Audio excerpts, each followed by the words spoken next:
Good morning, Tempo Freaks. Alexi Outs here. It's Thursday, and the Tempo lost to the Seattle Storm last night. They had a chance to sweep a WNBA team for the season, and honestly, they could have done it, but they dropped the ball once again.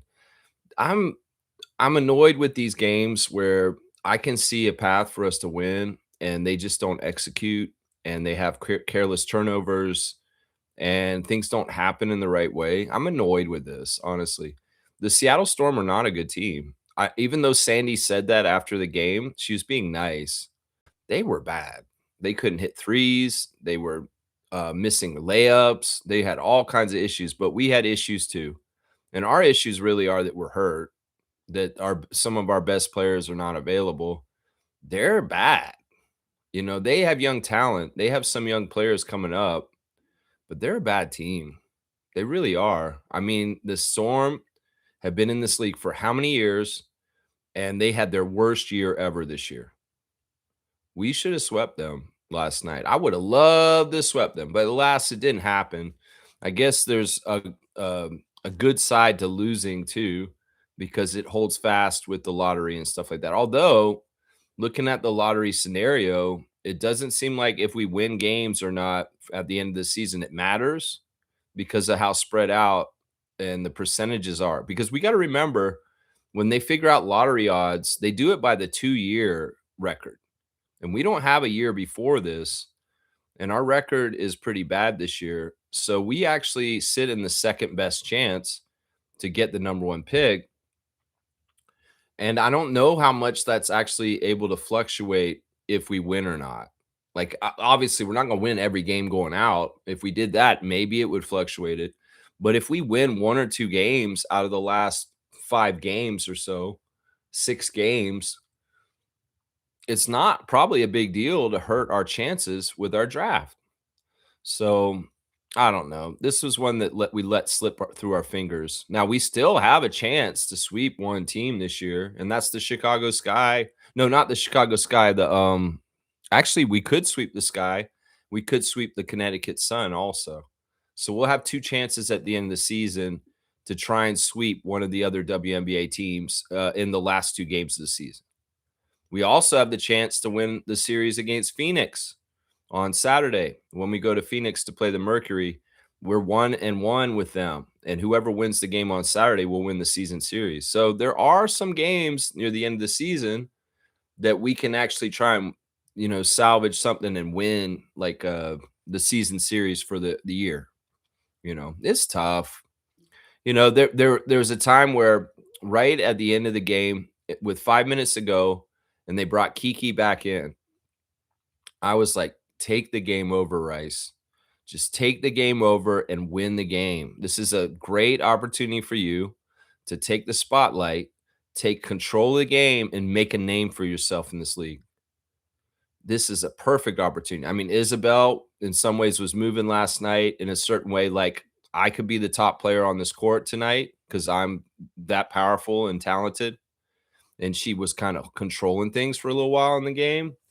We needed that kind of energy in this game because, Seattle's a young team. Flaugier may be their best player, and she's a rookie. Kiki may have been our best player, and she's a rookie. But Kiki Rice is very poised and ahead of her years and mature. And I just wish she had taken that opportunity. In some ways, I guess she was already doing something by getting her career high last night. But there was an opportunity there. There really was for her to dominate the game, control the game, and win the game for the Tempo by being that kind of player. Alas, there's just weird shit going on with dropping the ball and turning the ball over and all kinds of weird shit going on. People falling out of bounds and falling all over each other for the rest of the team. It's tough. It's tough. The chances were there. The game was close enough. Although at the beginning of the fourth quarter, they did a really good job coming out for the fourth quarter, the Seattle Storm, and establishing a new kind of frenetic defensive energy, which actually really disturbed us. Like, they were a lot more aggressive and playing on the defensive end, and it worked for the Storm. They got a bit of a cushion at the beginning of the fourth quarter, And that we never really had the run come back at them. There was weird stuff in the last couple minutes where there were a lot of fouls for us because we were in the bonus and we're shooting free throws. And it seemed like, well, they're down by 8 or 9, but if they keep stopping the clock and making free throws, they could try and get back and win it. It's just tough. It's frustrating. In some ways, I got to understand this is a first year team. This is not a team that has a lot of history. There's a lot of connection, and they don't exactly know how to do things correctly in a very expedient, efficient way to make up the difference and control the game and play better at the drop of a hat. Like snap your fingers, play better now. You can't do that. It's tough with so many people out playing so many young players, so many Euros that are in their first year in the WNBA and rookies like Key and Rice. It's tough. It's tough. All right, let me check in with Trevor J. He's the words of wisdom this morning. One day you'll realize the hardest part wasn't the work, was believing you were capable of doing it. This is a true thing that people say is like, if you believe you can do it or you believe you can't do it, you're right. And you could be thinking about the same thing on one day and the same thing on another day. And if you think you can't one day, but you can the other day, maybe you will do it on the day you can. That's the thing. The power of belief is strong. The power of faith is strong. If you can tap into those, you will be a lot more powerful in your life in some ways. If you have a strong belief in yourself and you have a strong faith in your creator or what you believe as far as God. So, let this kind of energy guide you. It's much better to be an optimist than a pessimist about your own life. If you're thinking that everything's going to be shit, well, it probably will be. If it can be good and you can make a good life, then focus on that and aim for that and it'll come. So, yeah, you have a lot more power than you think. And, you just got to believe in yourself. You got to believe in yourself. Thank you, Trevor J. Blessings to the Jones family and all the Rap Freak families. Trevor's saying Tempo should won, but made too many turnovers. Yeah, the turnovers were really a key part of why they lost. They just could not take care of the ball correctly. There was a bit of a time where the Seattle Storm, like I said, turned up their defensive intensity in the fourth, and it worked. There was more shot challenging by Malonga. There was more ball hounding by Zia Cook and Jade Melbourne. There was a lot of that. The refs were interesting. The referees last night did not want to call fouls, if you noticed. It was almost like they wanted to have as quick a game as they could and say, all right, 2-hour game, y'all. Do not call any challenges, and we will not call any fouls. And the game will move really quickly, and we'll get done just after midnight Eastern time. And they did that. The refs could have called way more fouls in this game. There was a ton of plays where there was physicality, and normally in a WNBA game, they would have called the fouls, but they let them play. They let them play unless it was a very egregious hold or foul. They weren't blowing the whistle. They let them play. There's almost like, listen, this is Seattle versus Toronto at the end of the season. These are two of the bottom 3 worst teams in the league record-wise. Let's just not call fouls and let's let this game go by really fast. That's what Randy Richardson and Ashley Gloss were doing. They wouldn't call no fouls last night. There was a lot of contact, but no whistle. And I'm not against that. I don't mind that kind of basketball because it does give more of a natural flow to the game without the whistle interrupting things all the time. It was weird. Isabel wanted a challenge in the fourth quarter, and Sandy was like, no. It's like, she's like, are we doing challenges this game? What's going on? Yeah, they didn't. Maybe that was a gentlewomanly agreement between Sonia and Sandy about, well, let's not call any challenges today. Let's just get this game over and done with. Yeah, we have 2 more games on this road trip, and we want to go to Vegas. We don't want to wait around after the game. So can we go ahead and just play this game expedited? Hardly any foul calls by the refs, and we won't challenge. Both the coaches will not call a challenge to stop the clock and take another 5-10 minutes just from a challenge. That was part of the game last night too. That whole aspect, what I just described. Trevor J saying this: Kiki's career high 24 points, and Harrison got a double double. Yeah, yeah, Trevor. I get what you're saying. It's like you don't have to broadcast this. This is all in my when I do the stats. You doing the stats? I'm like, yeah, I'm gonna talk about this in depth in just like the next 5 minutes. Yeah, Rice. Like I said, she could have done more to take over the game and make a name for herself in the WNBA last night. But, still, she's doing some things to get noticed. That's for sure. So yeah, we'll do the box score in just a sec. I'm gonna read through your comments real quick. Trevor's brought up that Benedict Mathurin, full name answer, has agreed to a 2-year deal with the New Orleans Pelicans. This surprised me yesterday, actually, because I thought that the Clippers coveted him and wanted him to be on the Clippers, but I guess not. And what was this whole deal with Zubac then? Like seriously, y'all just traded Zubac to the Pacers to get Mathurin and Garland, and now you're going to just let Mathurin go? Like this is a weird one to me. This is good for Benedict because he goes to the Pelicans and he's the man there. After playing years on the Pacers as a six man and being behind Siakam in recent years, he's going to get his own show in Pelicans. He'll be able to play in the starting lineup, and it'll be interesting for the Canadian. So we're always rooting for our Canadian guys. Benedict Mathurin for sure. And I'm excited to see his new chapter in New Orleans. I'm actually kind of really happy he's not on the Clippers anymore. Seriously, I don't know why. I'm like, go on then, Benedict. Get the hell out of LA and go on and get your own team and be the leader of the New Orleans Pelicans. Yeah, this is cool. I like this move. It'll be very interesting to see what happens with him there. Seymour's here. Seymour's saying Mathurin in New Orleans is cool. A whole lot of Creole food. He will fit right in. Yeah, there is that tie. There's some cultural ties between Louisiana and Montreal. And yeah, this will be good for him, I think, because like I said, he's even in LA, much like Indiana, it's dubious about whether he starts, right? But not in New Orleans. You can't tell me that he's not one of the top 5 players on that team, that he will be starting for the Pelicans. So I think that's a good career move for him. The Pelicans got to start over. They're starting from scratch at the bottom. Might as well start with a new face like Benedict. Yeah, might as well start with a new face. Smooth brought up that Jonathan Kuminga signed with the Timberwolves last night. Yeah, that's an interesting one. Kuminga was not as sought after this offseason as he thought. And he signed a deal that's probably way less than he wanted.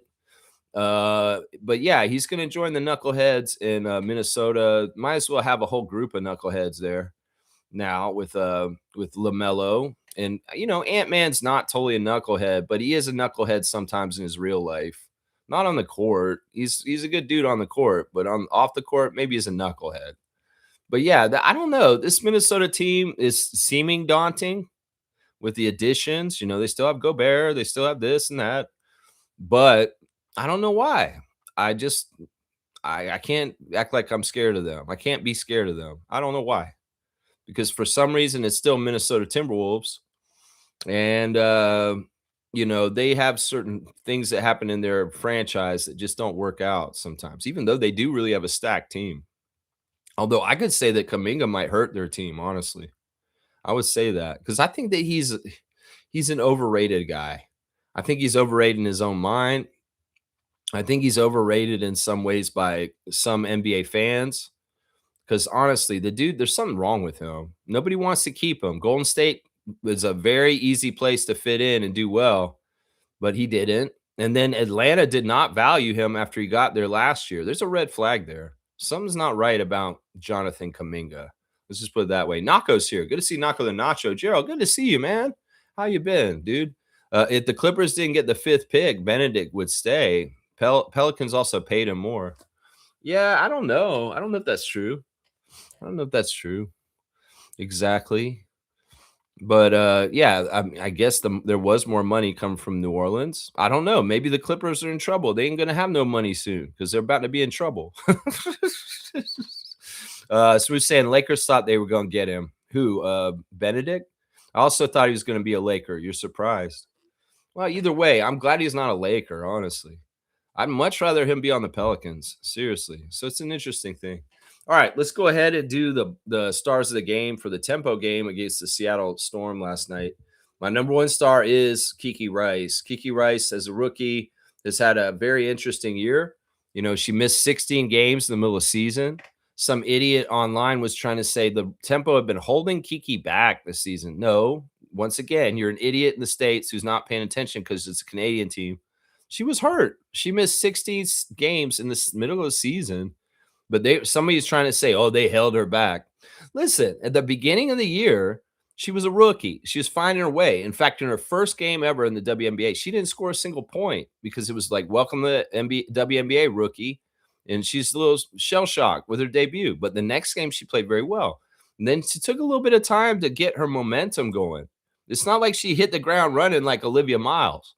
In some ways, she took a little bit, and then when she was really going at that point, she twisted her ankle, and she was out for 16 games after that. She just came back like a couple weeks ago, and she's been getting back up to speed again. So whoever's out there saying the tempo held Kiki Rice back this season, you're an idiot. You didn't know what happened this year. She's a rookie. She had rookie growing pains at the beginning, and she got hurt for 16 games in the middle of the season.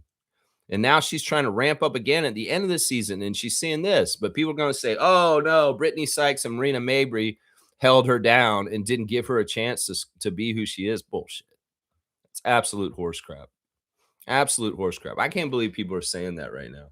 That's what they're getting from the game last night. Some of the casual WNBA fans of the league, they're saying, "Why did they hold Kiki Rice down this season?" What are you talking about? What a moron. Kiki Rice, 33 minutes, 24 points on 6 of 12 shooting, 1 of 3 from 3, 11 at the free throw line. That's really impressive. In fact, that's Daniela Ponticello's always giving us weird, frivolous records. That's a record for Kiki Rice in her career, 11 at the free throw line. Duh, of course it is. She's a rookie. She just started. I don't think she's gotten 11 free throws in a game until now. Come on now. So yeah, 11 of 11 at the free throw line was awesome. In fact, that's why I wanted her to get the ball over and over again in the fourth quarter when we were in the bonus, because you give her the ball, she's going to make the free throws. We can catch up and the clock isn't running. And if we had done things better in the fourth quarter, we wouldn't have turned the ball over so much, and we would have got Kiki on the line more often. Seriously. Yeah, 6 for 12 was great. I love the three. It was very confident. It was fun. 3 rebounds for Kiki, 5 assists, 1 turnover, 1 steal, a -4. You know, earlier in the game, she had a really good plus minus. It's just in the fourth quarter, it went to crap.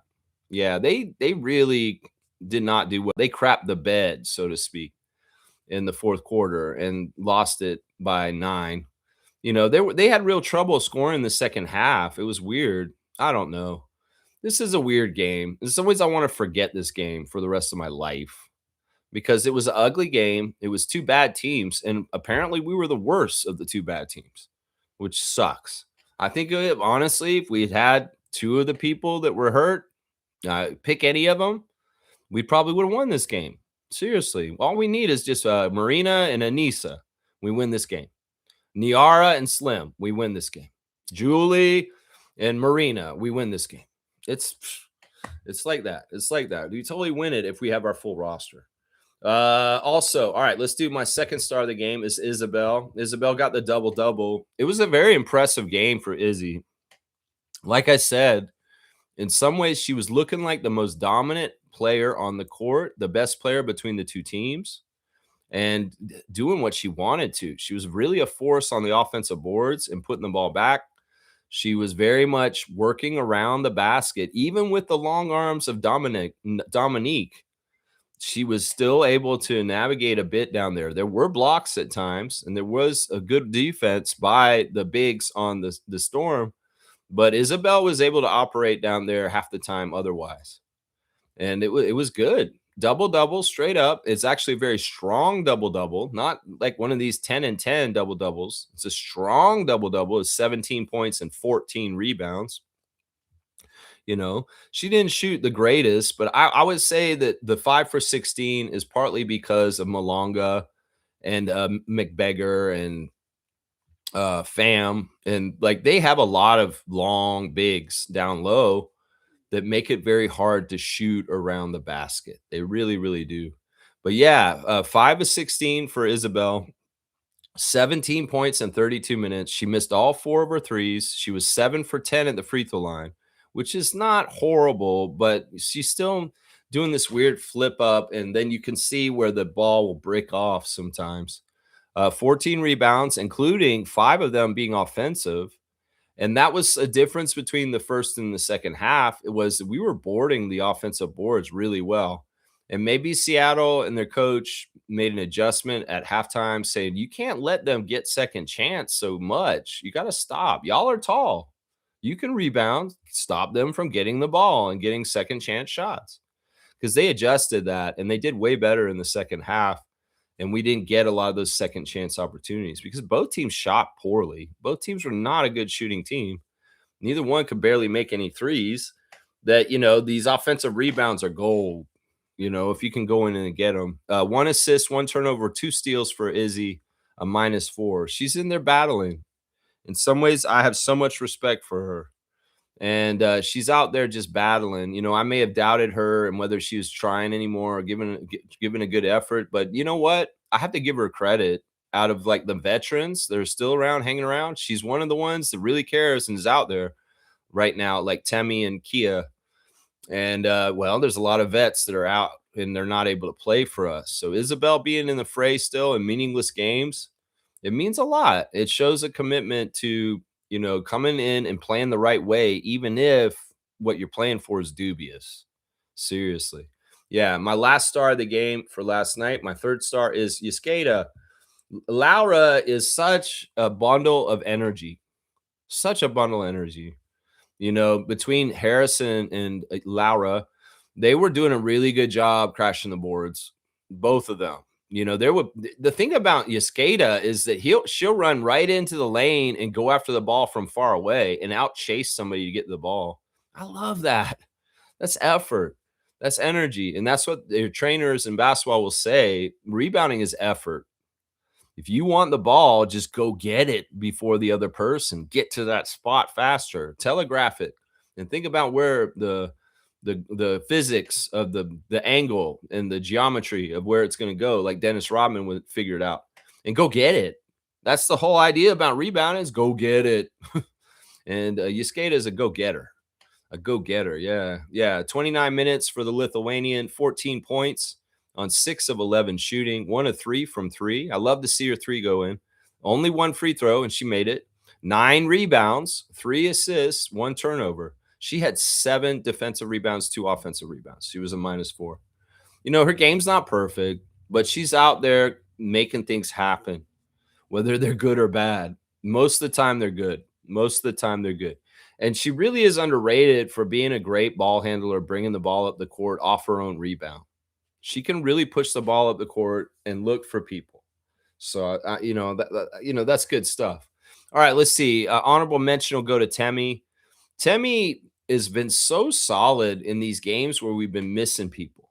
Maybe at the beginning of the season, Temi was a little flaky about being there for games and available when we were winning and doing well. And she's kind of watching a lot of the wins at the beginning of the season. But now that we're hurt and we don't have anybody, Temi's showing up, just like I just said for Isabel.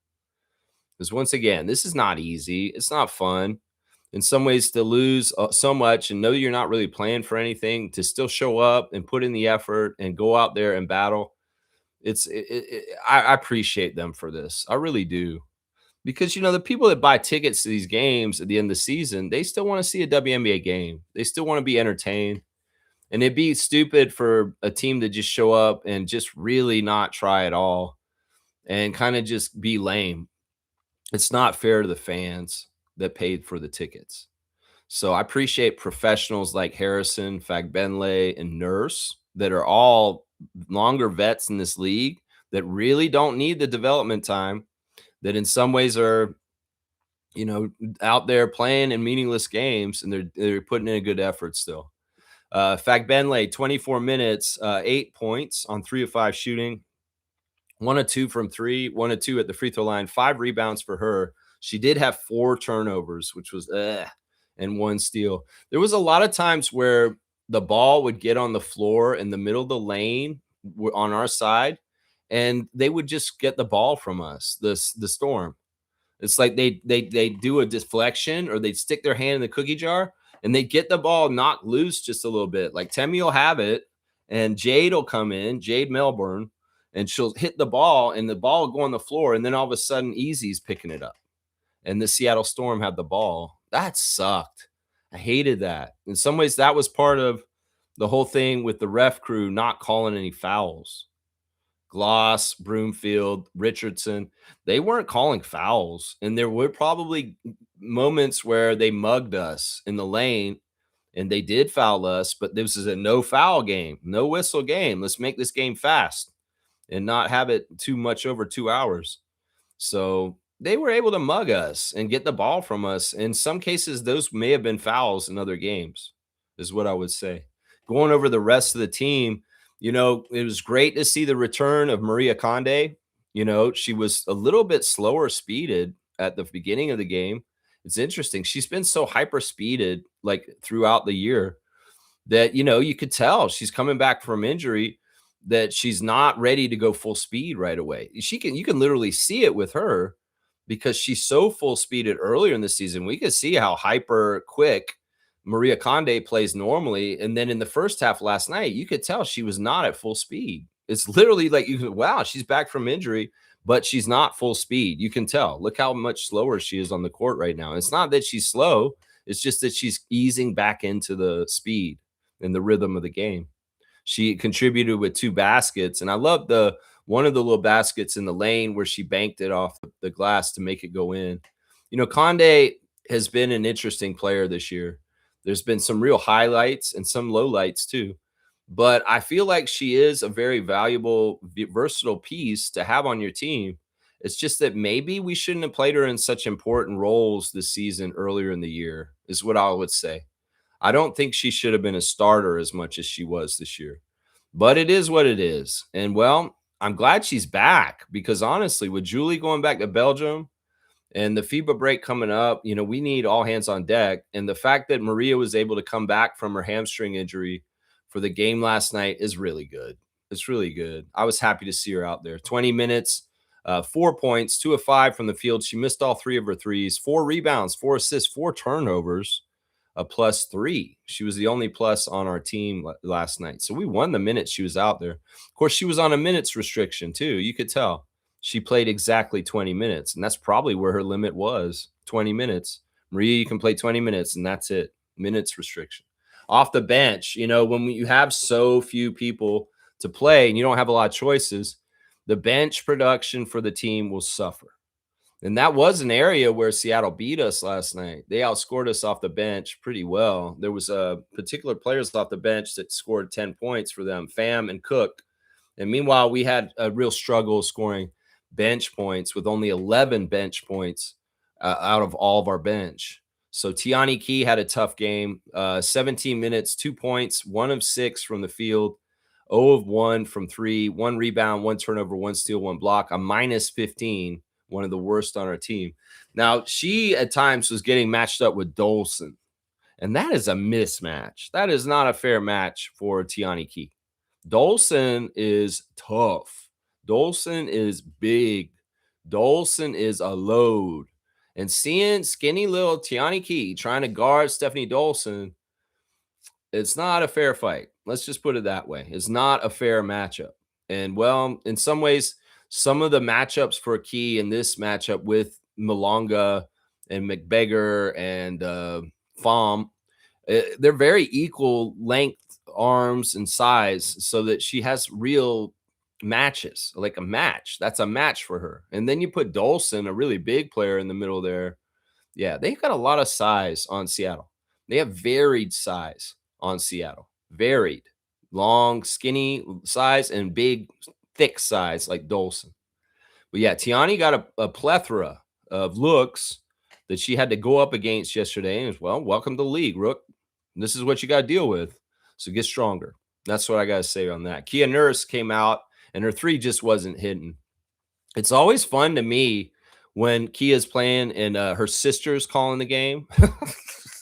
Tamika Tamika Nurse, the color analyst for the game last night on Crave, and she was cracking on her sister on the down low. Like it's hilarious. She said, well, Kia's like 1 for 6 now, 1 for 7.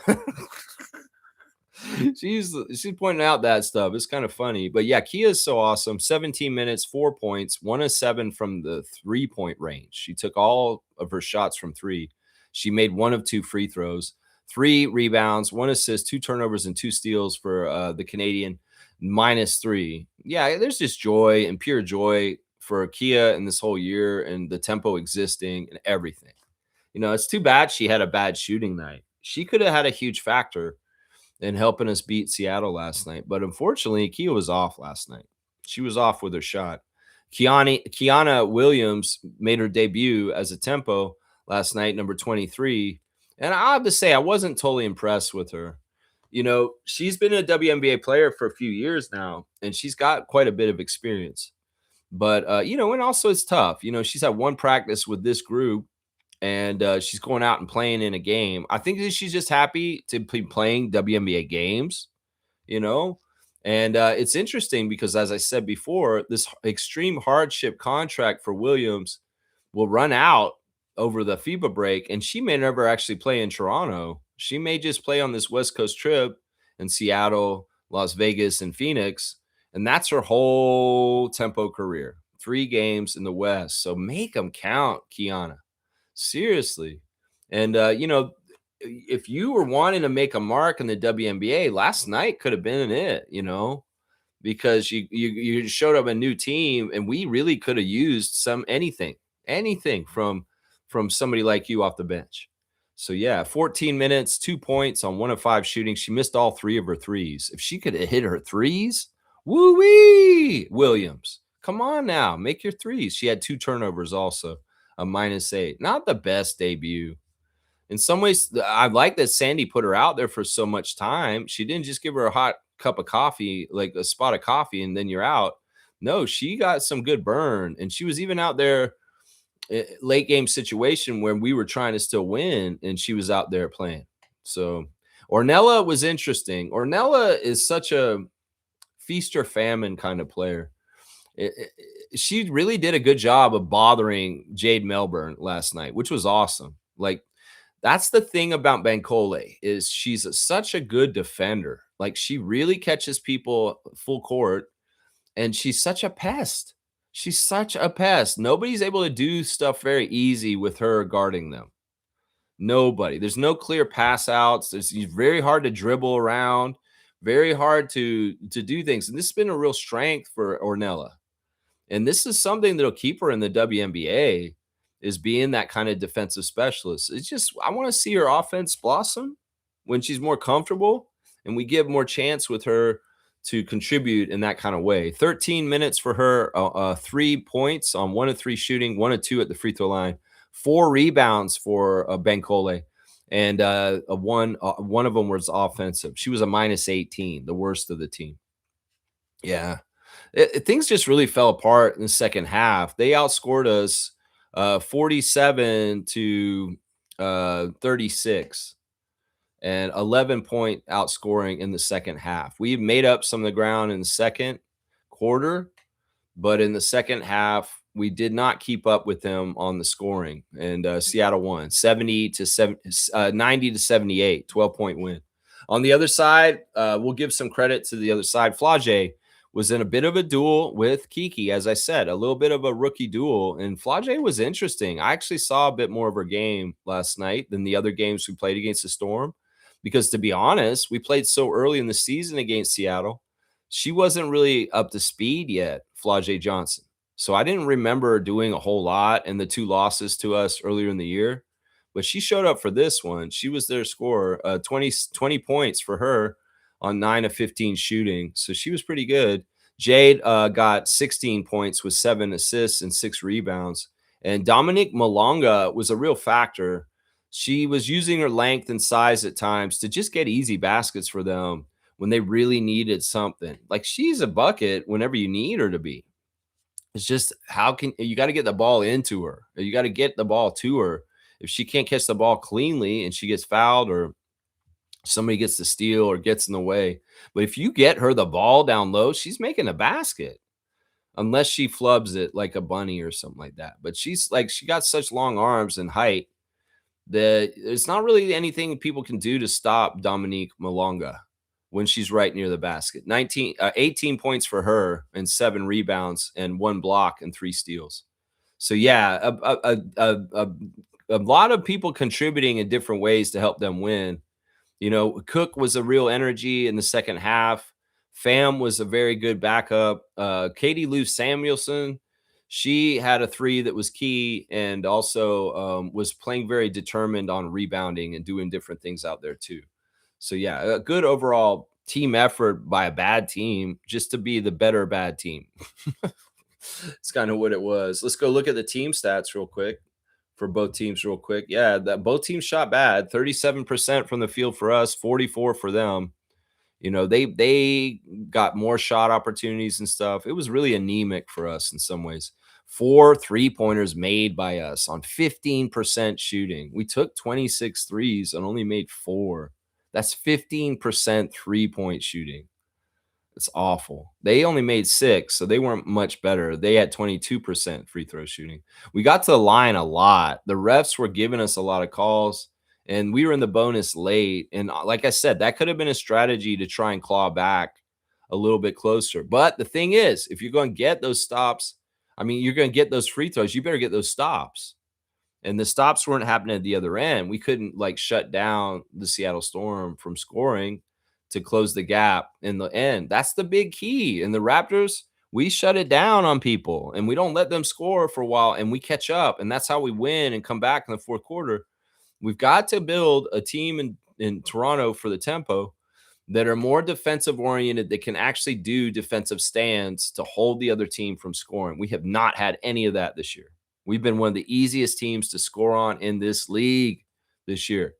And that's got to improve. That's work for Monica Wright-Rogers right there, is that we have to have a better defense. Our defense was so shit this year. We had the worst defense in the league. We had a pretty good offense that made up for it, but you can't win games if you can't stop people at the end of the game and get defensive stops.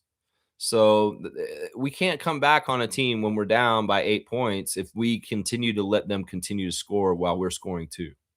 It just doesn't work, you know. But yeah, free throws, we got 28 attempts and shot 79%. You know, there's 6 missed free throws. That's not a big deal there. I mean, it's not what lost us the game. We did out rebound them. We did 43-37. And I'm proud of that because that's a very big team on the other side. We out rebounded them. Sandy was saying it after the game. We're deceivingly a big team. We're deceivingly a big team. Temi and Isabel call each other's big guy or big guy. Hey, big guy, or something like that. It's funny they call each other that. Assists to turnover ratio for last night. Really bad for the tempo. We had more turnovers than assists, 14-17. It was our assist to turnover ratio, 14 assists, 17 turnovers. That is a sign of a bad team when you have way more turnovers or more turnovers than assists. The other side, they did better, 25 assists with 11 turnovers. So they had a good 2-1 plus. So they did better. They deserved to win with better shooting stats and better assist to turnover ratio. Yeah, steals, they got 13. They were just stealing the ball from us like crazy. And 8 blocks for them also. So they had some really good defensive stuff. And we only had 7 steals and 1 block. You know, fast break points, pretty even. Points in the paint, 50 points in the paint for the Storm. And Sandy brought it up after the game. She said 50 points for them in the paint is unacceptable. I do not want this team to give up 50 points in the paint to any team in the WNBA. So Sandy was harping on that particular stat after the game when she was talking about it. You know, Kiki Rice needs to get some media training because she's not projecting her voice in the interviews well, or she's not cognizant of where the microphone is and speaking directly into it. There's often times where Kiki's coming in for an interview and we can't hear her because she's so soft-spoken and she's not projecting her voice, and she may not even be cognizant of where the microphone is to speak into it. Because last night in the press conference, when they were asking her questions at the beginning of it, you couldn't understand her. because it's so quiet. So Tempo, get Kiki Rice media training. She's she's really smart, and I know she knows what she's talking about. But we can't hear her. We can't hear her. It's crazy. Yeah, tough game, tough loss. I hate it. But anyway, this season's a wash, right? What can we do? That's my look at the box score for the Tempo last night in the loss to Seattle Storm. Yeah, it's a tough one. It's a tough one right there. Yeah, we don't like to see that kind of stuff happening where they lose again, lose again. All right, let's see what y'all have been saying in the chat since I was gone. That's right. Let me see. All right, we see a bunch of people have jumped into the chat since I've been doing the box score real quick. Let's see. Kaminga. Oh, you thought Kaminga was going to be a Laker, not Benedict. Well, I'm telling you, man, there's something not exactly right with Jonathan's personality. In some ways, he's maybe one of these guys that has been so hyped up by his own people that he's out of touch of reality with who he is actually. You know that happens with people. You know, you're a pretty good player. You're a very good player. You make the NBA. Your ego can get bigger than who you actually should be. And I think that's what's happened with Kaminga. Maybe too many people in his entourage telling him his shit don't stink. And he's really starting to believe that stuff to an extent that it's detrimental to his career because he thinks he's way better than he is. I think that that's been a big problem for him the last few years. Seymour Pape is saying, is Shaden Sharp's career in jeopardy due to his MCL tear? Without that explosive hops, does he have game? This is a great question and a sad question. I heard this in the last 24 hours that Shaden Sharp's going to miss like some time because he got hurt. Yeah, this is no good. I mean, for us, for Team Canada, we want Shaden to be exceptionally powerful and good because he might put on that maple leaf and wear the pride for our country. But I don't like hearing this. I don't like hearing this. This is bad for Portland for sure because he's one of the young stars they're relying on to make the next step as a franchise. But I don't have much faith in them anyway. Their leader, their best player right now is a genocidal idiot. And that franchise is going to have bad stuff happen just because they have a cheap owner. So I feel bad for Shaden. And you know, this is a good thing to worry about, Seymour, because this is true. It can hurt somebody's explosiveness and their leaping ability, this kind of injury.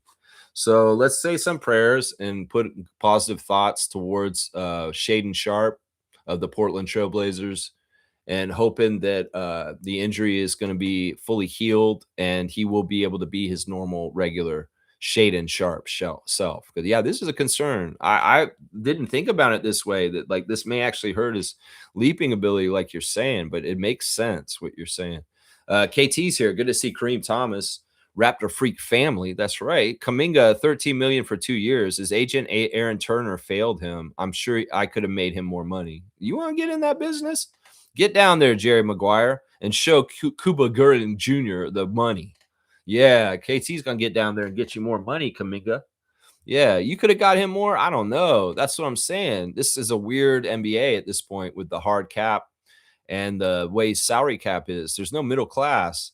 And maybe Kaminga is somewhere in that middle area like Gary Trent Jr. And the value to pay these guys is possibly not there. So it's like it's not even a symbol of Kaminga and his worth. It's about the different levels of pay in the NBA and how there's a very, very high talent that's making the most money that are getting astronomical numbers. And there's players that are just trying to come in and make the league and they're making minimum. But then there's pretty good players in the middle, but they're getting paid underpaid. And that's what this is symbolic of to me. And this may be the disconnect in what I was just saying about Jonathan thinking he's worth more money. Well, yeah, you probably are in a different NBA system. But this one that we're doing right now, this is what you're worth because this is what somebody was willing to pay you. Yeah, I don't know, Kareem. I don't know if you could have done better for him. Honestly, I'm going to be honest here. I don't know if you could because of the way the ecosystem is with the salary cap in the NBA right now. That's right. Trevor Jay's brought this up. Kiki is going to be a big problem for the WNBA teams, and she's just getting started. Yeah, you know, there's some stuff she's doing that's not going in yet, but it's going to in the future. There's a particular move where she does a turnaround at the top of the at the elbow near the free throw line to the side, a mid-range turnaround, And it's fallen short right now. It's not getting all the way there, but it's going to in the next couple of years. And it's going to look really awesome. She's a very powerful player. The reason why she's powerful is she can make her own shots. She does not need a teammate to get herself open in the shots. She can shake people, she can dribble, she can step back, she can go crossover around them. There's a lot of different ways Kiki Rice can beat people one on one. And the other crazy thing is she's not scared to go inside and take it to them right next to the basket. We saw some really cool layups by her, a little shovel shot, underhanded. And it was such an interesting angle because she was not throwing it towards the backboard. She just skimmed the backboard and it came up and then fell in. Some really highly skilled English shots, shots with a lot of spin and a lot of interesting ways that they went in. There were at least 2 or 3 of them last night where I was like, "Wow, okay, go inside and beat Fam and Malonga with your crazy English and your spin and your underhanded shot." Oh yeah. There's a lot of promise there, Trevor J. And the thing is, like I said, like any rookie or new person to the league, like Colin Murray-Boyles or Jamal Shed, Kiki Rice learns the personnel of the league better individually. She'll be able to mentally break down each matchup as the years come by. She's just in orientation. She's just a welcome to the league. You're in the WNBA. That she has more time to get real cerebral about the matchups that she faces. She will have a recipe to break down any player in this league. This is how I beat this person. This is how I beat this person. And she'll know them more and more as the years go on, and she'll get better and better. Oh, yeah, Trevor's right. She's going to be a big problem. Big problem. Reggie's saying this. I think the Clippers let Mathurin go because they have Ingram and they both have the same game, need the ball in the same spots. That may be true. That sounds plausible to me, Reggie. That with Ingram and Dick coming, Mathurin in some ways is like, well, I don't know. Who would you have rather had though? I mean, Brandon is more established than Benedict, but in some ways, Benedict is younger, and he may have actually, is he younger? He seems like he's younger.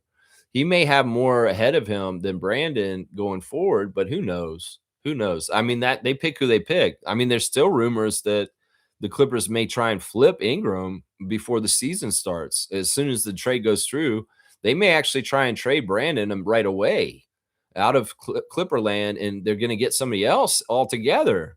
So I've heard that rumor too. Fiercey saying this. Good morning to Fiercey Salcera, our Raptor Freak trivia champion for 2026. Good morning, fam, Awa fam, and happy Thursday. Turnovers are a huge problem. I'm hoping next season there will be more chemistry. Kiki's future looks super bright. You know, it's impossible to build chemistry with so much of a revolving door of like the players that are playing on your team. It's just really hard. That's one of the biggest gripes Sandy's had all year. It's like I can't build anything if it's not the same people and it's changing all the time and we can't keep people healthy.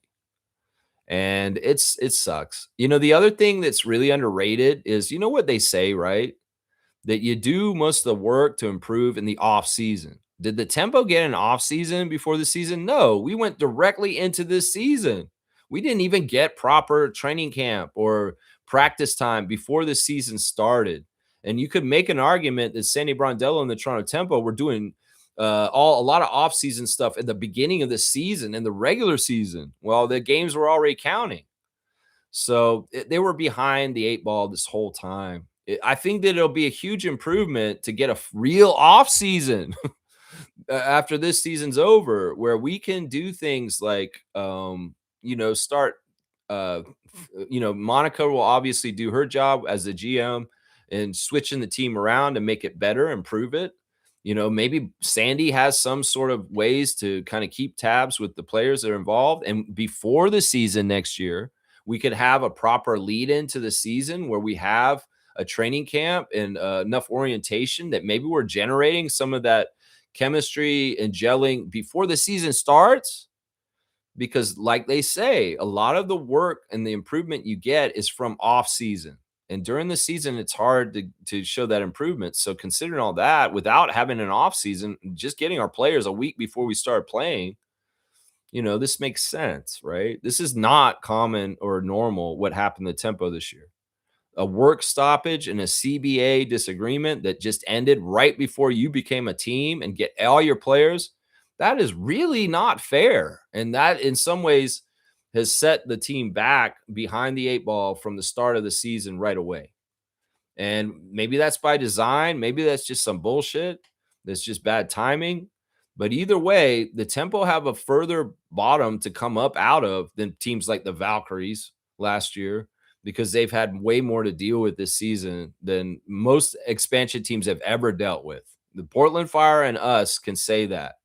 The Portland Fire and us can say that for sure, because they were in the same boat. They were in the same boat. Yeah. Let's see. Smooth saying this. Benedict is too good to be off the bench. I agree with this. I agree with this. The thing I love about Mathurin is that he has a mode that he goes into in games where he is a very stubborn man and he says, I'm not letting my team lose and I am going to take it to the other team. He's done this to the Raptors. There's at least one game against the Pacers where Mathurin single-handedly took over in the fourth quarter and kicked our ass and won the game for Indiana.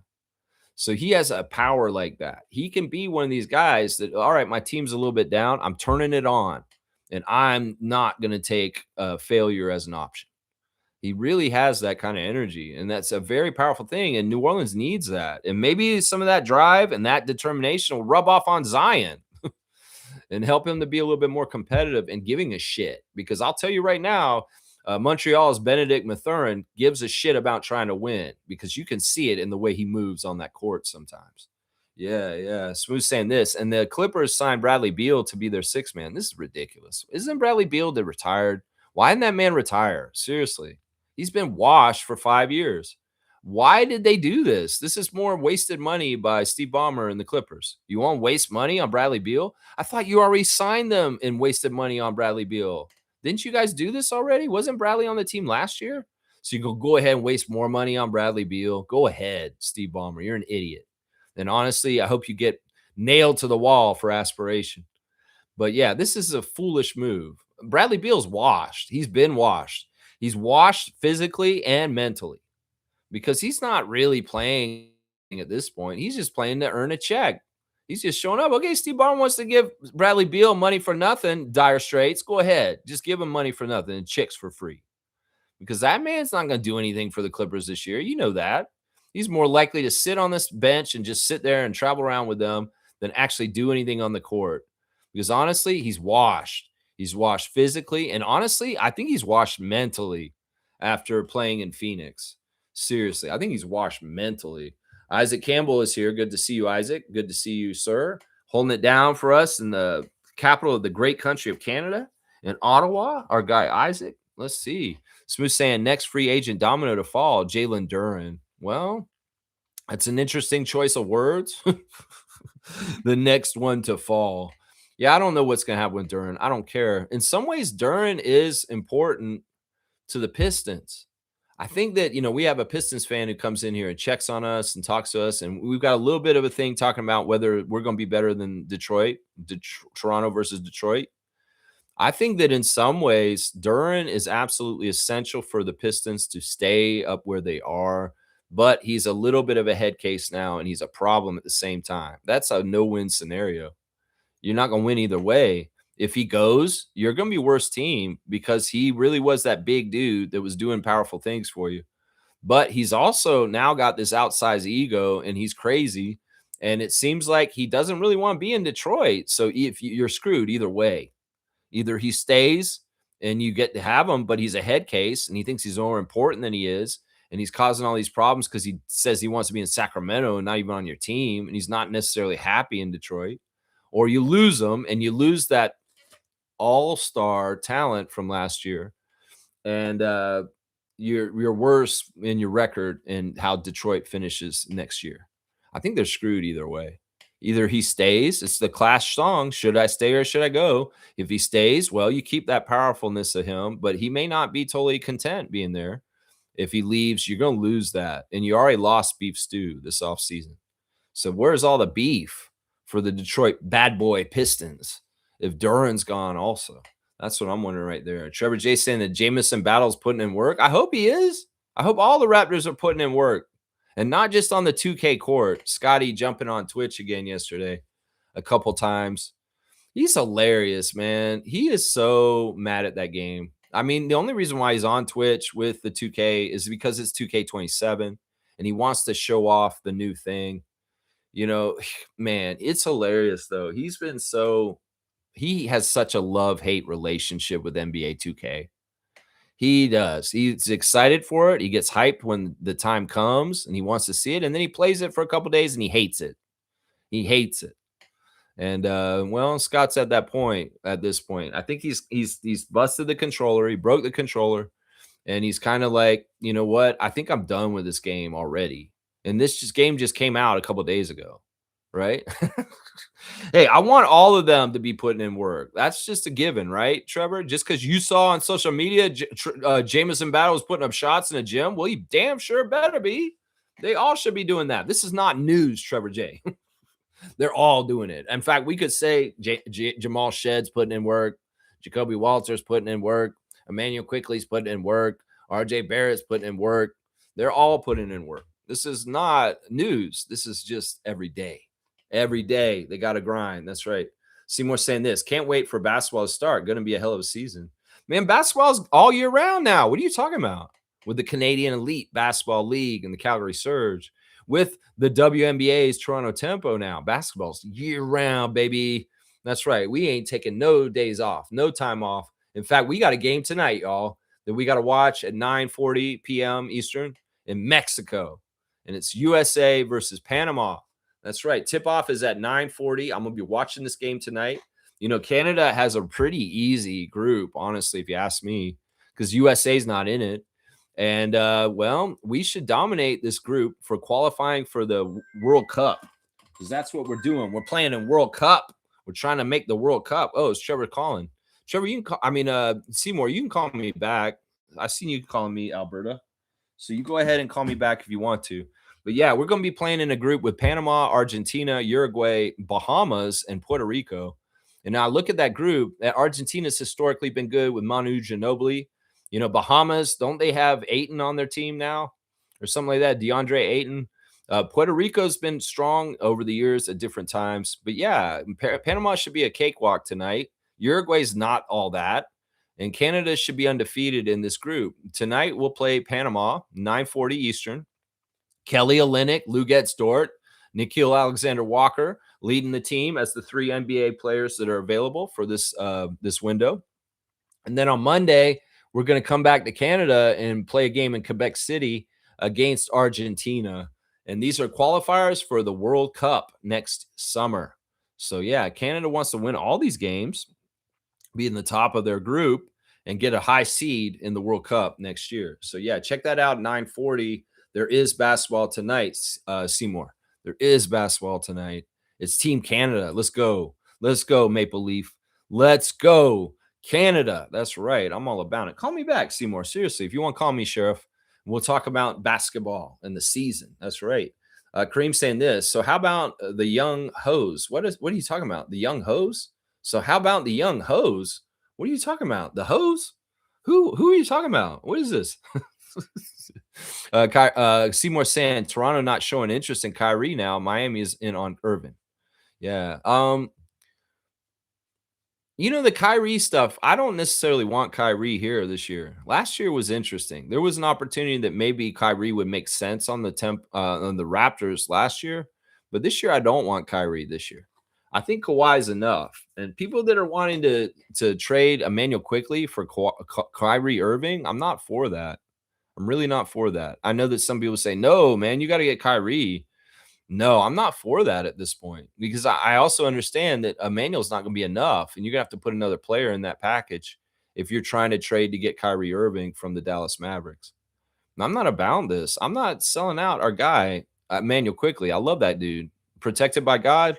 I have big feelings about some of our guys that people have been talking trash about, named Quickly and Pirtle, for this season coming up. So I don't want to give up on them. No.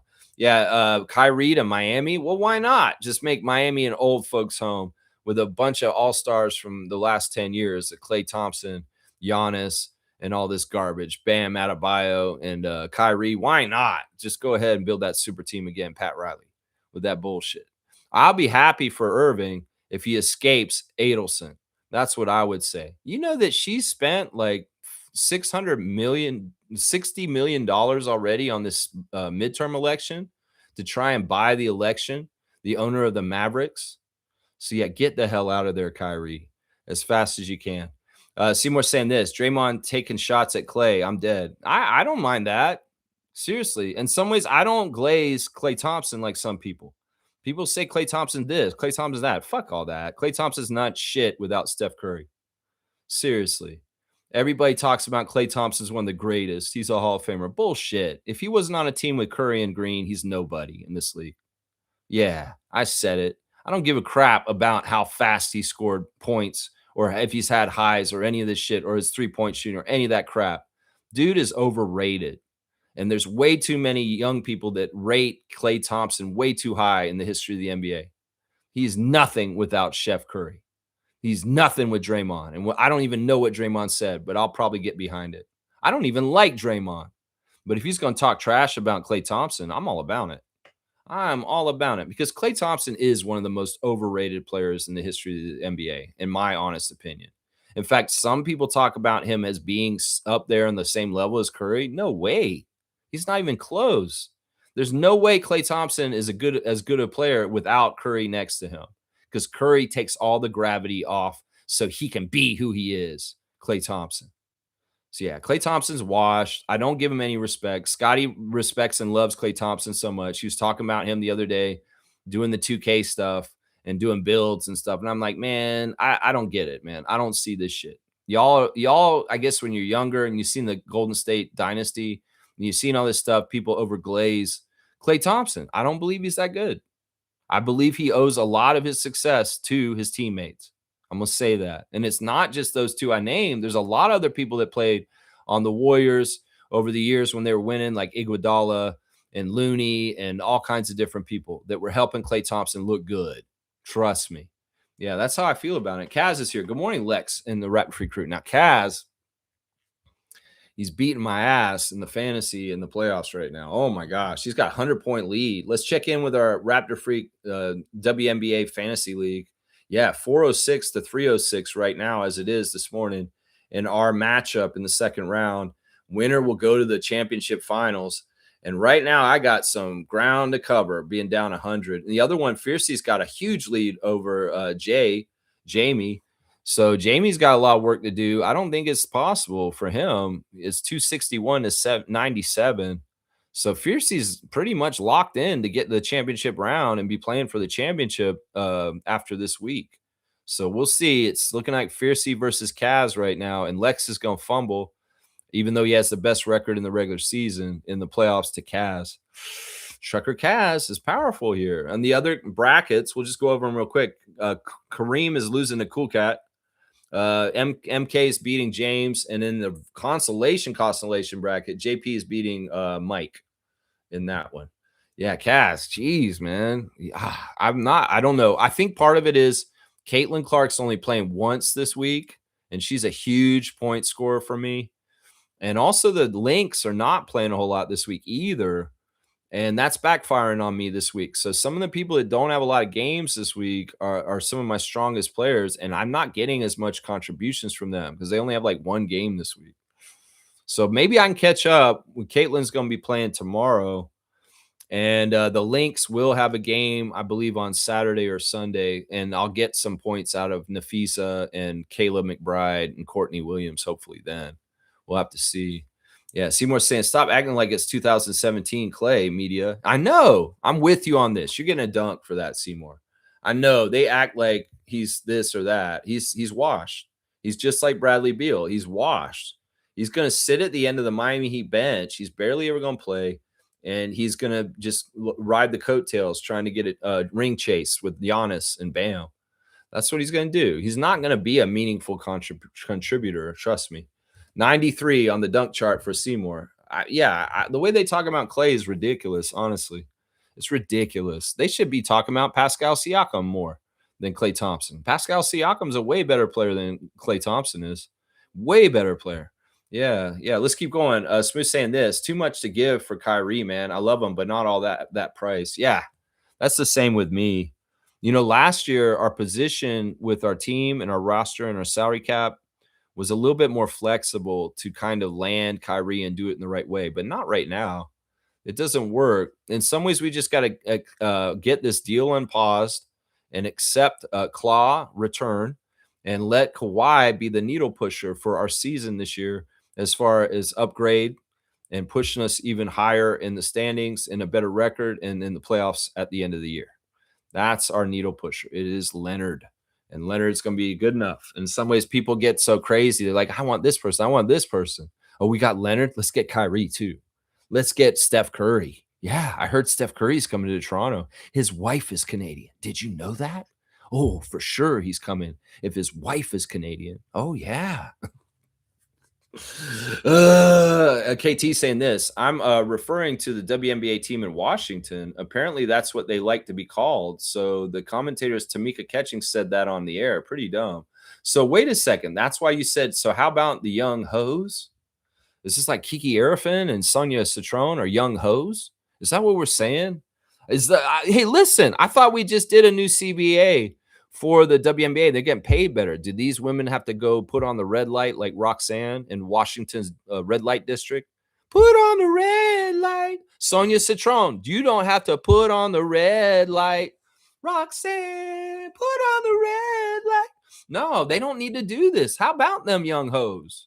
Why are they doing this? Oh man, things are bad in Washington. Have you noticed there's a child rapist destroying all the monuments in the White House, and he's put up all this gold all over the place, and he's doing goofy shit like having a race and MMA fights in the lawn. And well, yeah, times are tough. Get those hoes out there. Get those young hoes out there in Washington, D.C. then.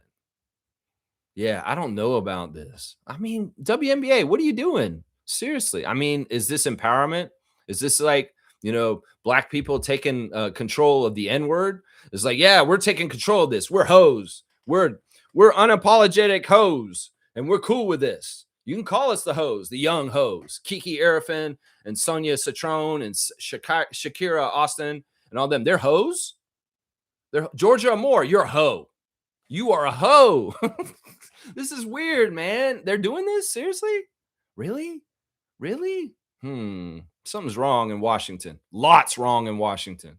A lot is wrong in Washington. This is crazy. Salute to Trucker Kaz. There you go. I like that. Smooth saying he's a pending free agent with all an iffy playing history as well. You're talking about Kyrie? Well, I think that you might be surprised just how healthy Kyrie gets once he's off the Mavericks. I think that he wasn't even hurt last year, y'all. Seriously. Okay, I'm going to do this Windhurst here. I don't think Kyrie Irving was hurt last year. I think Kyrie could have played with Cooper Flag. Everybody's saying we need to at least see him play with Cooper Flag before we move him. No, you may never see him play with Cooper Flag because Kyrie stands for Palestine. And he ain't trying to put no money in a genocidal bitch's wallet so that she can bomb more Palestinian children.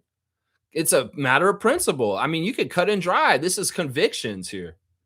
Kyrie can make up shit and say, oh, I'm hurt, man. I can't play this season. I'm sorry. I'm not playing for Dallas this year because, well, I'll tell you the real reason why, but I'm not going to. I believe that's true. Seriously. Everybody's holding their breath for a Cooper Flag, Kyrie playing. No, understand genocide's in the way. Genocide is in the way. Genocide's an awful thing. And genocide going on in Palestine and Gaza is the reason why Kyrie Irving will not play with Cooper Flag. I'm going to say that right now. Yeah. People don't think, you think I'm crazy? No, this is absolutely true. We know where Kyrie stands. He stands with people that are subjugated and, maligned and put in bad situations, being tortured and murdered and treated like animals and awfulness. Yeah. I could see this. Kyrie's saying, yeah, you guys, actually, I have Nintendo Thumb this year.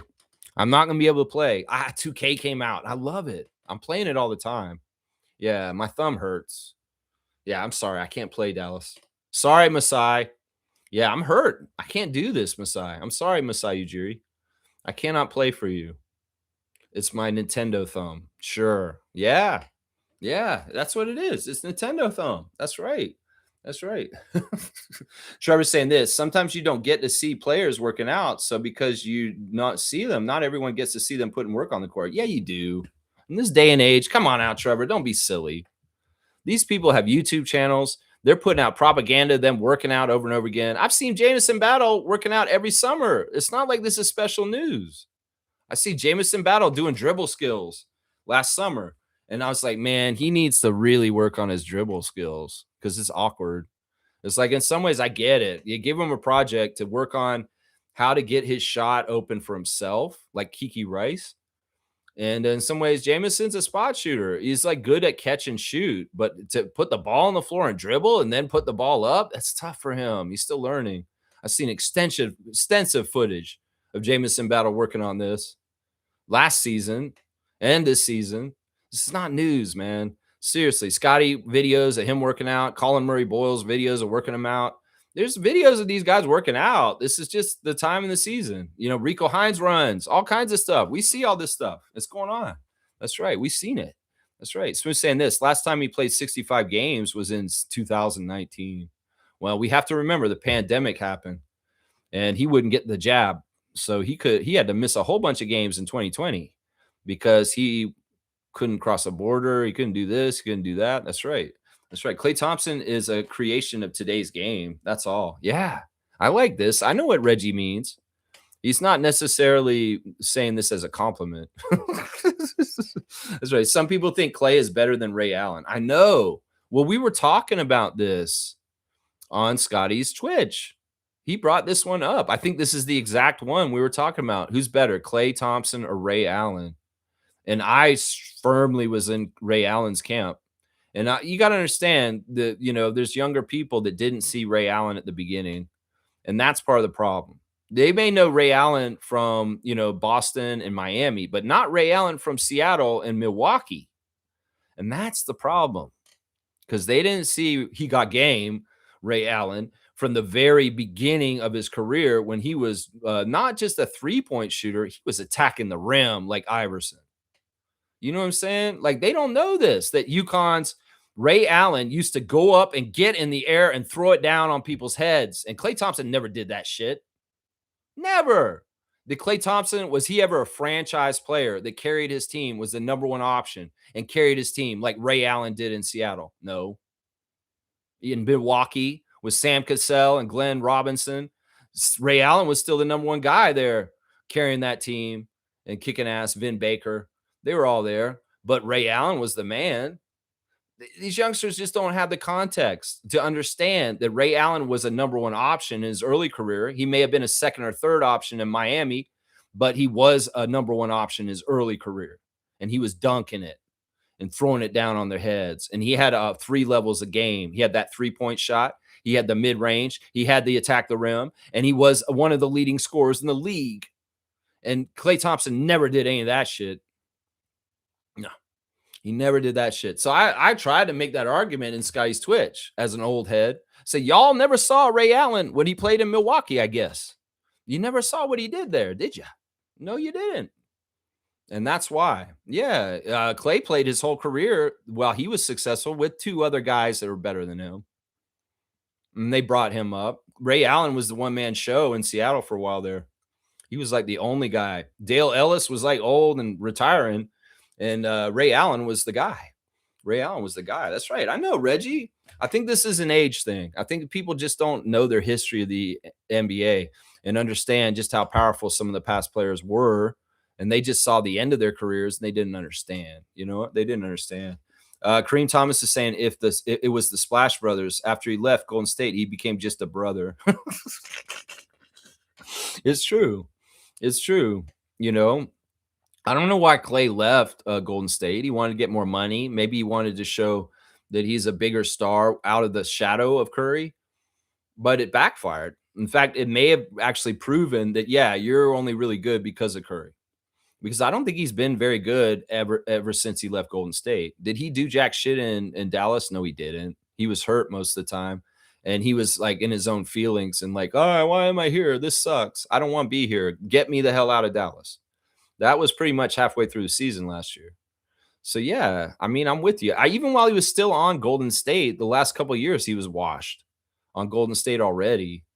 Yeah, man, they really overvalue him. They really overvalue him. And the other part about Klay Thompson nobody talks about is he was inducted into the NBA as a player because of his father. He's a nepotism kid. Like in some ways, he's in the NBA partly because of Michael Thompson of the Showtime Lakers and him being having connections. And well, my son wants to play in the NBA. He's a pretty good shot. Klay Thompson, if he was not a son of an NBA player, he may not even made the league. I'm not gonna lie. Seriously, there's a lot of guys that can shoot like him that aren't in the league. But because his dad played in the league and is a champion with the Lakers, he got a chance to play in the league, probably ahead of other people. Yeah, I can sully the hell out of Klay Thompson, trust me. Oh, yeah, I can. I can go off on this. That's right. That's right. Let's see. And Randolph's here. Good morning to Randolph Phillips. Love and blessings, beloved Raptor Freaks family. Do not live this life. Hang on. It jumped ahead. Do not live this life selfishly and inconsiderate of others. We all need each other. So do all you can to lift up each other. This is something personally I have to work on more and more. I can be a very critical person. You see it on my channel. I can be an abrasive person. I can rub people the wrong way. Yes. And in some ways, I'm trying to be a kinder, gentler Lex as I get older, but I'm not totally good at it. I think that my default is to be an asshole. I'm be honest. As I study more of my human design, it's in my chart. Yeah, Lex, in some ways, you're a fifth line, my guy. And at some point, people are going to get tired of your shit. And they're going to be like, yeah, fuck this guy. I don't want to talk to him anymore. I don't want to be around him anymore. That's natural. Because in some ways, I'm real. We went to the keg last night for my birthday for a birthday dinner, and I got a really bad lobster. I got a lobster that looked like it was rotten and it was half eaten out already. It was a half lobster. And it looked like the full lobster went with the other half. I didn't get no meat. So, some people would just be quiet and just eat it and be like, it's no big deal. But no, not Lex. Lex will say something to the server, and the manager will come and apologize for the lack of a good lobster for his birthday dinner. Yeah, first world problems. And somebody's just like, Lex, man, you guys so easy and it's nice, man. You shouldn't be complaining about things. But also at the same time, if you're going to pay that money, you want to get what you get, right? I can be abrasive. I thought I handled it pretty well, though. I was very respectful. I didn't put down the person, the server, or the manager. I was very just honest about it. It's like, I expect better from the keg because you guys have a high standard here. And I've been to this restaurant a lot and it's always been so good. But I will never, ever order a lobster from you guys here ever again. And she was like, whoa, no, we want you to get the lobster still. Can we bring you a new one? And all this stuff. Yeah. I don't know. I got to be nicer. I know that that's true. I got to stop being so critical of others. I got to stop being abrasive. I got to stop rubbing people the wrong way. I'm a difficult person. I always have been. And in some ways, being on this YouTube channel and being friends with y'all, the distance is probably better because if you're up close to me in some ways, like people have known that come from the channel have come to meet me and hang out with me. Like Tom Duke came all the way from BC to hang out with me and stay and like do stuff with me. He found out in person I'm a tough person to be around because I can be abrasive.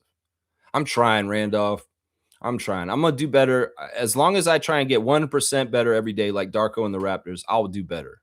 I know that. So I'm going to look for the opportunities to do what you're saying. I'm going to try and lift other people up. That's what I'm going to try and do. Blessings to the Phillips family and all the Rap Creek families. Speaking of HD, let's go ahead and check in with the line for today. It is a fifth line day, which is very much that energy I was just talking about. It's where you may wear out your welcome with people because you're just too real. You're just too real. And this happens. This is gate 59, line 5. And we'll talk a little bit more about it. We can also view this as a time when we can be productive in our business life. Making more is one of the themes as mentioned above. So we may find ourselves being open to affiliations, other people's networks, opening new service areas, adding affiliate capabilities to our websites, and making deals with overseas contacts and so on. It could well be a time when we find ourselves being more available to spread the word of what we do and the services we offer. So yeah, in gate 59, line 5, it's the femme fatale or the Casanova. And that's the word for the day. Femme fatale, Casanova. That in detriment, it's Uranus in detriment, where the negative potential of this power becomes evident. The gigolo, the adventurous, the power of sexuality expressed as sexual power. That's the energy for today in this gate 59, gate of sexuality, is sexual power. In exaltation, the power to use love to break down any barrier, given the sun's lightness. There is no negative connotation inherent in this description, the power of sexuality to attract others. So it's a healthy vibe uh, way that way too. You can have sexual power as being an attractive person, but you could hurt people because you mislead them and lie to them, or you could have the sexual power and the attractiveness, and you make people feel good about themselves, like Randolph's saying, you lift them up because you're involved with them, and the attractiveness goes back and forth, and they feel more special because you're involved in them. So yeah, impact line 59, gate line 5. And line 5s are experimental lines, the heretic. And it is all about, well, you may say truths that piss people off and they write you off for the rest of your life. Yeah, there's a lot of that in my life. I've had a lot of different chapters with different areas of my life and different places and different things. And some ways, sometimes there's an expiration. I just got to walk away because it's become way too toxic. That happened at Second City for me. That happened at Second City. It got way too toxic at Second City. That's right. Blessings to Phillips family, all the Rapid Freak families. That's right. Seymour saying this over Ray, Mr. Jesus Shuttleworth. Yeah, that's crazy. Clay Thompson, Clay or Ray. That's what they're saying. Clay or Ray. Yeah. Scotty was doing a couple of those comparisons. What was the other one? He was asking Steph Curry or Magic Johnson. That's the other one he was doing on his Twitch the other day. What do you guys think about that one? Who's more important or more powerful to the NBA? Steph Curry or Irvin Magic Johnson? That's a hard one. That's a hard one because in some ways they both impacted the game in very, very deep ways. You know, Steph Curry, in some ways, is the most influential player of the last 15 years in the NBA. And, Magic Johnson was definitely influential, powerful, popular, important person in the history of the NBA. So it's tough to say. What would you guys say? Let's put this poll up. Who do you think is more important to the NBA? Steph or Magic? That's the interesting question here. We'll put Curry and Johnson on there. Who do you guys think is the more important person? It's not the better player, but maybe the more important. Who is the more important player to the NBA? Important player. All right, we'll put that up and see what you guys think. Magic or Steph is the one there. Yeah, pretty interesting, crazy stuff. Yeah. Yeah. All right, let's keep going in the chat. Let's see. KT saying next time we should push the fantasy playoffs to the last week of the WNBA regular season. This way, all teams are pretty much playing. Yeah, we do that. That's exactly what we're doing. We will have, all right, because they're going to take the break. We won't do the championship final until they come back after FIBA. So it's going to be a delay. We'll figure it out on Sunday who the championship final is. And right now it looks like Kaz versus Fiercy. And then there'll be a third place game between me and Jay Nasty, possibly. If I beat Kaz, I'll be in the championship against Fiercy. But there'll be a championship, there'll a third place game with Smoking Aces and whoever loses between Kaz and I. And these games will happen. That championship round will be the last 4 games of the Tempo season, which will be at the end of September. So this will be the way it works, Kareem, what you're describing. Kaz is saying, yeah, I noticed the Lynx only played twice this week, which makes it tough for you. Yeah, it's just how it goes. In some ways, it is what it is. I've had good bonuses and help throughout the season. It's just this week is, it could very well be the WNBA trying to set up Caitlin and the Lynx to get better rest for the FIBA break by not giving them a heavy workload like the Tempo this week. So it's like, yeah, I went and grabbed a few Tempo players just to have because we're playing so many games right now. So get Ben Cole, get Kia Nurse, and throw them on the team because they actually are going to get the time to play because everybody's hurt. And we have 3 games and 4 nights. So I can get some stats from the Tempo having to play so much. So Yeah, Reggie's saying they were a rap group called Hose with an Attitude. They were in a rap group, so they're making music, and their group is called Hose with an Attitude. I mean, it's cool. I like the Mystics team. Seriously, I think that they got a cool vibe, and they definitely are one of the up and coming young teams in the WNBA.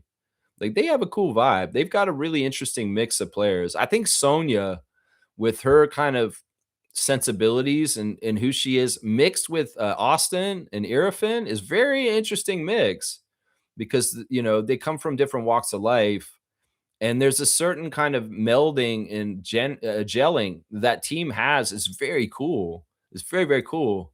Yeah, Citrone is a very good player. I like her a lot, and Austin's a fantastic big. It's really sad that the Tempo could not get her for this season. This season would have been absolutely different if we were successful in luring away Shakira Austin from the Washington Mystics at the beginning of the year.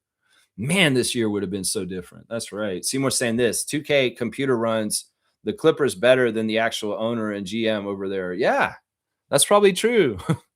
It's probably true. A 2K automatic GM is running the team better than Bomber and them. Yeah, that's probably true. I like that. Kaz saying salute to the sheriff. I like that. Randolph saying this Lex and fellow freaks, let's pursue and take a deep breath for the people of Nepal. Such an unpredictable tragedy. Lord, comfort and strengthen all who are impacted by this tragic event. There's been a lot more climate cataclysm and different things happening lately.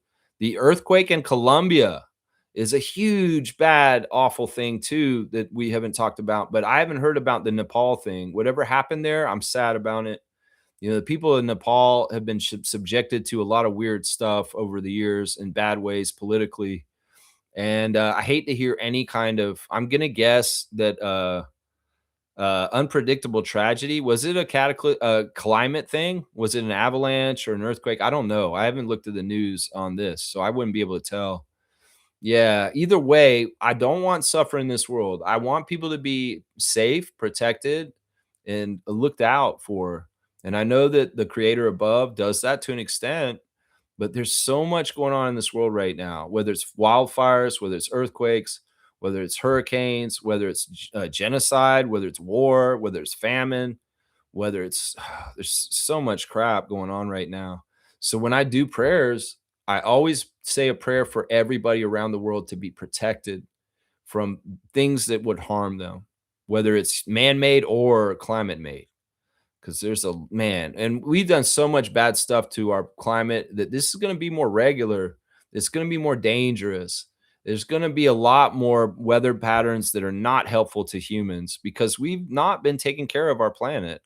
And some people want to go full throttle into not taking care of the planet and accelerate this crap by not paying attention to green initiatives and continuing to the system of fossil fuels to perpetuate it when this is obviously the science is showing that this is the cause of it. And we need to switch the way that we get our energy.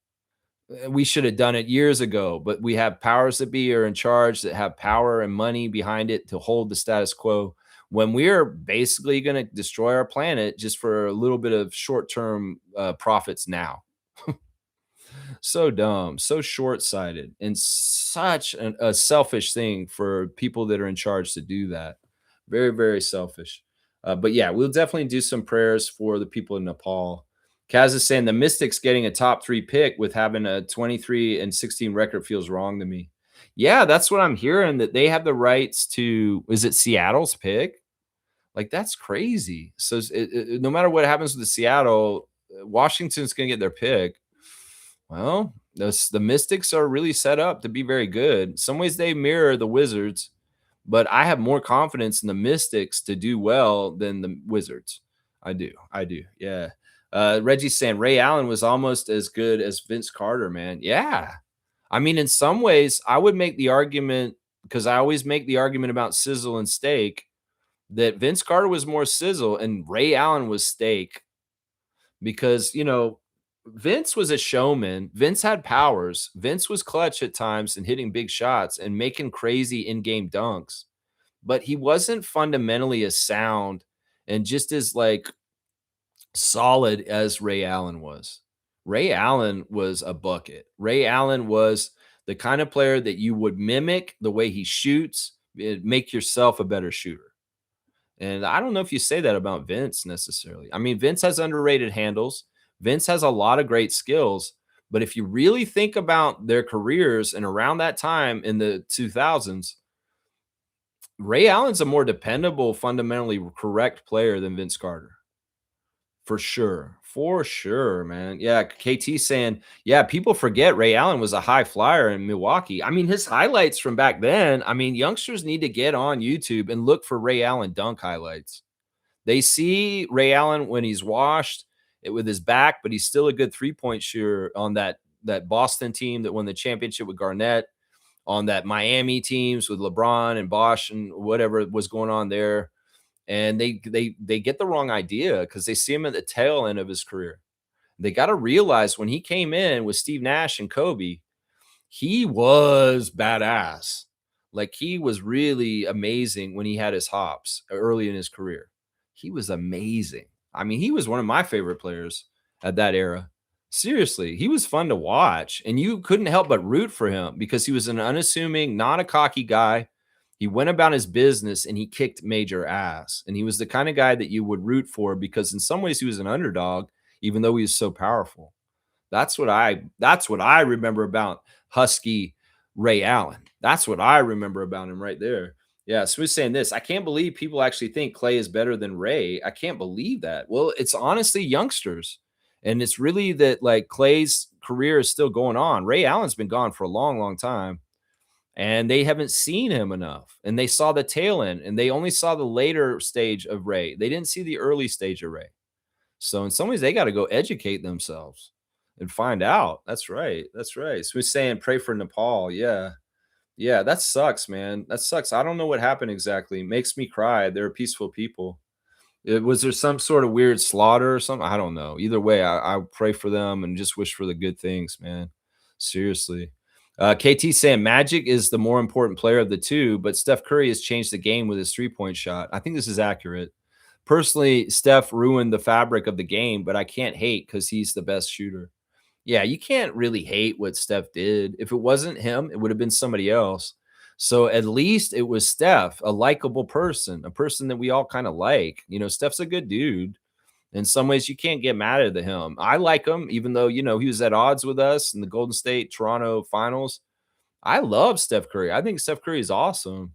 And if it was some other cocky guy, let's say it wasn't Steph, it was Klay Thompson that was in that spot, I'd hate him. I'd be like, I hate that this guy changed the game and he ruined the game, and I'd be blaming him. But Steph Curry's hard to hate, even if he did kind of make the game worse with his three-point aspect of things. Some people argue, no, he made the game better. Well, see, you don't see the game like I do. You don't see the game like I do if you think that. That's right. Everybody else are just chuckers. Yeah, Steph can get away with it because he actually has that range, like Marina. That's right. Like Marina Mabry. That's right. Kaloy saying this, Magic was essential to the growth of the NBA at that time, and I don't think the NBA would be the way it is without him. Curry is legendary, but the NBA would survive without him. This may be very well true. This is a good point by Kaloy. The NBA was in a bad place when Magic came in as a rookie. We know this from the Winning Time show, and just the financial state of the whole league was in trouble. The Lakers were in trouble for folding, and Magic turned that all around. He saved the NBA. The NBA and its superstar mentality and the way that it is to this day is because of Magic and Larry. And that is no denying. So it could be, you could make the argument that Steph Curry would never be able to make the change to the NBA without Magic Johnson saving the NBA in the 80s. You can make that argument for sure. Kareem Thomas is saying Groat nights are January 7th, 8th, and jersey retirement on the 10th, apparently. The 7th is a free bobblehead night. 8th is a free T-shirt. That bobblehead has Lowry holding the trophy. Pretty freaking iconic. All right, are you giving me breaking news? Is that what this is? Let me go check in my sources. Oh, yeah, here it is. Josh Lundberg has posted 48 minutes ago on his Blue Skies. The Raptors will retire Kyle Lowry's number 7 in a post-game ceremony when they host his hometown team, the LeBron James-led and Nick Nurse coached Philadelphia 76ers. I knew it would probably be Philly. I thought either Philly, Golden State, or Denver. Those were the top 3 choices. So, wow, they're going to retire it during the Philly game in January. I thought that. So yeah, Raptors announced Kyle Lowry's retirement ceremony for January the 10th. They can celebrate the GOAT with 3 special games at Scotiabank Arena, culminating in Lowry's post-game jersey retirement ceremony. So they'll do it at post-game. They're not going to do it in halftime, which is better, honestly, because then they can make it longer and people will hang out for it longer. So they're going to do it post-game. That's interesting. The Toronto Raptors announced today that Kyle Lowry's number 7 will be raised to the rafters at Scotiabank Arena in a post-game ceremony on Sunday, January the 10th, when the Raptors host the Philadelphia 76ers. That's going to be a hot ticket. That ticket's going to be very difficult to get, and it's going to be expensive. A Philadelphia native who became the face of the most successful era in Toronto Raptors history, Lowry helped lead the franchise to its first NBA championship in 2019 and earned his place as the GOAT, the greatest Raptor of all time. He will become the second player in franchise history to have his number retired, joining Vince Carter, whose number 15 was retired November 2nd, 2024. Blech. I've been looking forward to this moment for years. I always said that Toronto's home and that I'd retire a Raptor, and to see my number 7 go up in that building is going to mean everything to me, Lowry said. We built something special here. My teammates, the organization, the city, and the fans, and all of Canada. We became champions together. And to be able to share this night with all of them and with my family is going to mean a lot to me. I expect all the things they did for Vince, plus more. Raptors fans will be at the heart of the celebration with additional GOAT nights, giving them more opportunities to relive some of the moments that made Lowry one of the most beloved players in franchise history. The weekend begins January the 7th against the Minnesota Timberwolves and continues January 8th versus the Utah Jazz, with both games tipping off at 7:30 p.m. Eastern. Fans will take home a collectible t-shirt on January 7th and a limited edition Kyle Lowry bobblehead on January 8th, with special programming and surprises planned throughout both nights. It all leads to January 10th, when fans will join Lowry, his family, former teammates, and the Raptors organization as number 7 is raised to the rafters at Scotiabank Arena. To mark the announcement of Lowry's retirement ceremony, Lowry and the Raptors will give one lucky fan the opportunity to experience this milestone week and win a pair of tickets to all 3 GOAT games. Contest details will be shared on the Raptors social media channels and website in the coming days. Lowry's number will hang alongside the championship banner he helped bring to the city following 9 seasons with the Raptors, 7 of which resulted in playoff appearances, as well as 2 Eastern Conference Finals and the team's inaugural championship in 2019. The 6-time NBA All-Star currently holds the position of the franchise's all-time leader in assists, steals, and 3-point field goals made. Fans can now secure their access to a GOAT night through the purchase of a half-season ticket package here, with options that include one theme game and another with a theme game in the retirement game. Wow, that is a big deal. That is a big deal. And apparently Josh Lewinberg is saying that the Nuggets will be off on that day when they retire, and they will be on the East Coast on January the 10th, in case you're wondering about DeMar DeRozan. So the opportunity for DeMar to get to Toronto, to be there for that Philly game when they retire Kyle, will be there. And DeRozan will be there. I'll bet you money he will. That's right. Yeah, so, yeah, DeRozan's off. Van Vliet is off also. So we could see Fred show up. Norman Powell will be in Phoenix, so he won't be there. But Siakam and Anunoby will also both be off if they want to come and be there for Kyle's moment. This is a big deal, man. This is a really big deal. And I appreciate Kareem Thomas for bringing it up. And we're getting the news about Kyle Lowry's retirement ceremony. We now know it's January the 10th. This is awesome. This is very cool. Let's check in on our poll. 75% of people are saying that Steph Curry is a more important player than Magic Johnson. That seems a little wrong. That seems a little wrong. That's crazy, man. That is crazy. Yeah. All right, let's see. Kaloy saying, this is happening in my country in Asia. Every year, tropical storms that flood the streets comes. That's what I'm saying. Like, as far as climate change, the wildfires, the strange temperatures that people get in different places, possibilities of famine around the equator are increasing because of heat rising. We've gone past the tipping point of the 1.5 degrees increase. This is all signs of this. That, in some ways, Mother Gaia, Mother Nature, the earth itself, I always say this, it's an entity, a living being itself, the whole planet. And in some ways, the oil in the planet is its blood. And we're literally draining the blood of the planet out for running our vehicles and bullshit like that. So we're literally draining the life of this planet out by getting the oil out of the ground. And in some ways, we're a parasite. Just like on your body, you may have mites or something like that, lice in your hair that's feeding off of your blood and your scalp at your hair. Well, that's us on the planet of Earth. We are the parasites. And in some ways, just like you have white blood cells and things in your bloodstream that'll come and take care of viruses and kick them out when things aren't healthy. Well, the Earth and its cataclysms may be that kind of action. Seriously, that we're kind of messing up as parasites or problems in the system, a virus, and the Earth is a self-sustaining, balanced thing that will give us, that'll hurt us for being bad, right? That's what I'm saying here. All right, we got the sheriff. Seymour, you want to do 4 quarters? Hey, what's going down? The Kyle Lowry Groat nights. That's what's going down. Groat. Tonight they're doing it? No. We just got the announcement. They're going to do 3 nights of retirement in January. They're going to retire his jersey when we play Philly, of course.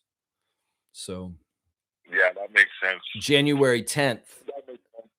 January 10th. Let me make sure I got you up. So, what's going on this morning, Seymour? You got 4 quarters for me? Yeah, I wanted to go over. I heard you say something about Math. It's now Matherin's team over there in New Orleans. Yeah. I mean, there's a couple of guys there. I mean, there's Jones and Zion Williamson. I think it's good for him for the fact that he's like Haitian and the Creole thing, like that Montreal French thing is cool. But I think he's gonna get stifled out like Jordan Poole. I'm not saying that he's a player like Poole. I think his career is gonna get stifled out because they got players there already at that position. You got Trey Murphy, you got Herb Jones. There's guys already in that position over there. So he's going to be in a dogfight to get minutes, I think. Yeah. And whoever said like his agent, his agent didn't really, that deal wasn't really a good one to go to New Orleans because he's going somewhere where he's not comfortable like he was in Indiana. That's for sure. Well, we don't know yet. We got to see. We got to see it. Now, I would bet on Mathurin if he's in a position fight to get the starter spot. I would bet on him because he is such a competitor, and he's shown that kind of tenacity to go after it and get after it. And I think he would do that in a positional battle in New Orleans too. I think that it really is the main reason why he's going there is because he does want to have more of a shine as being more important.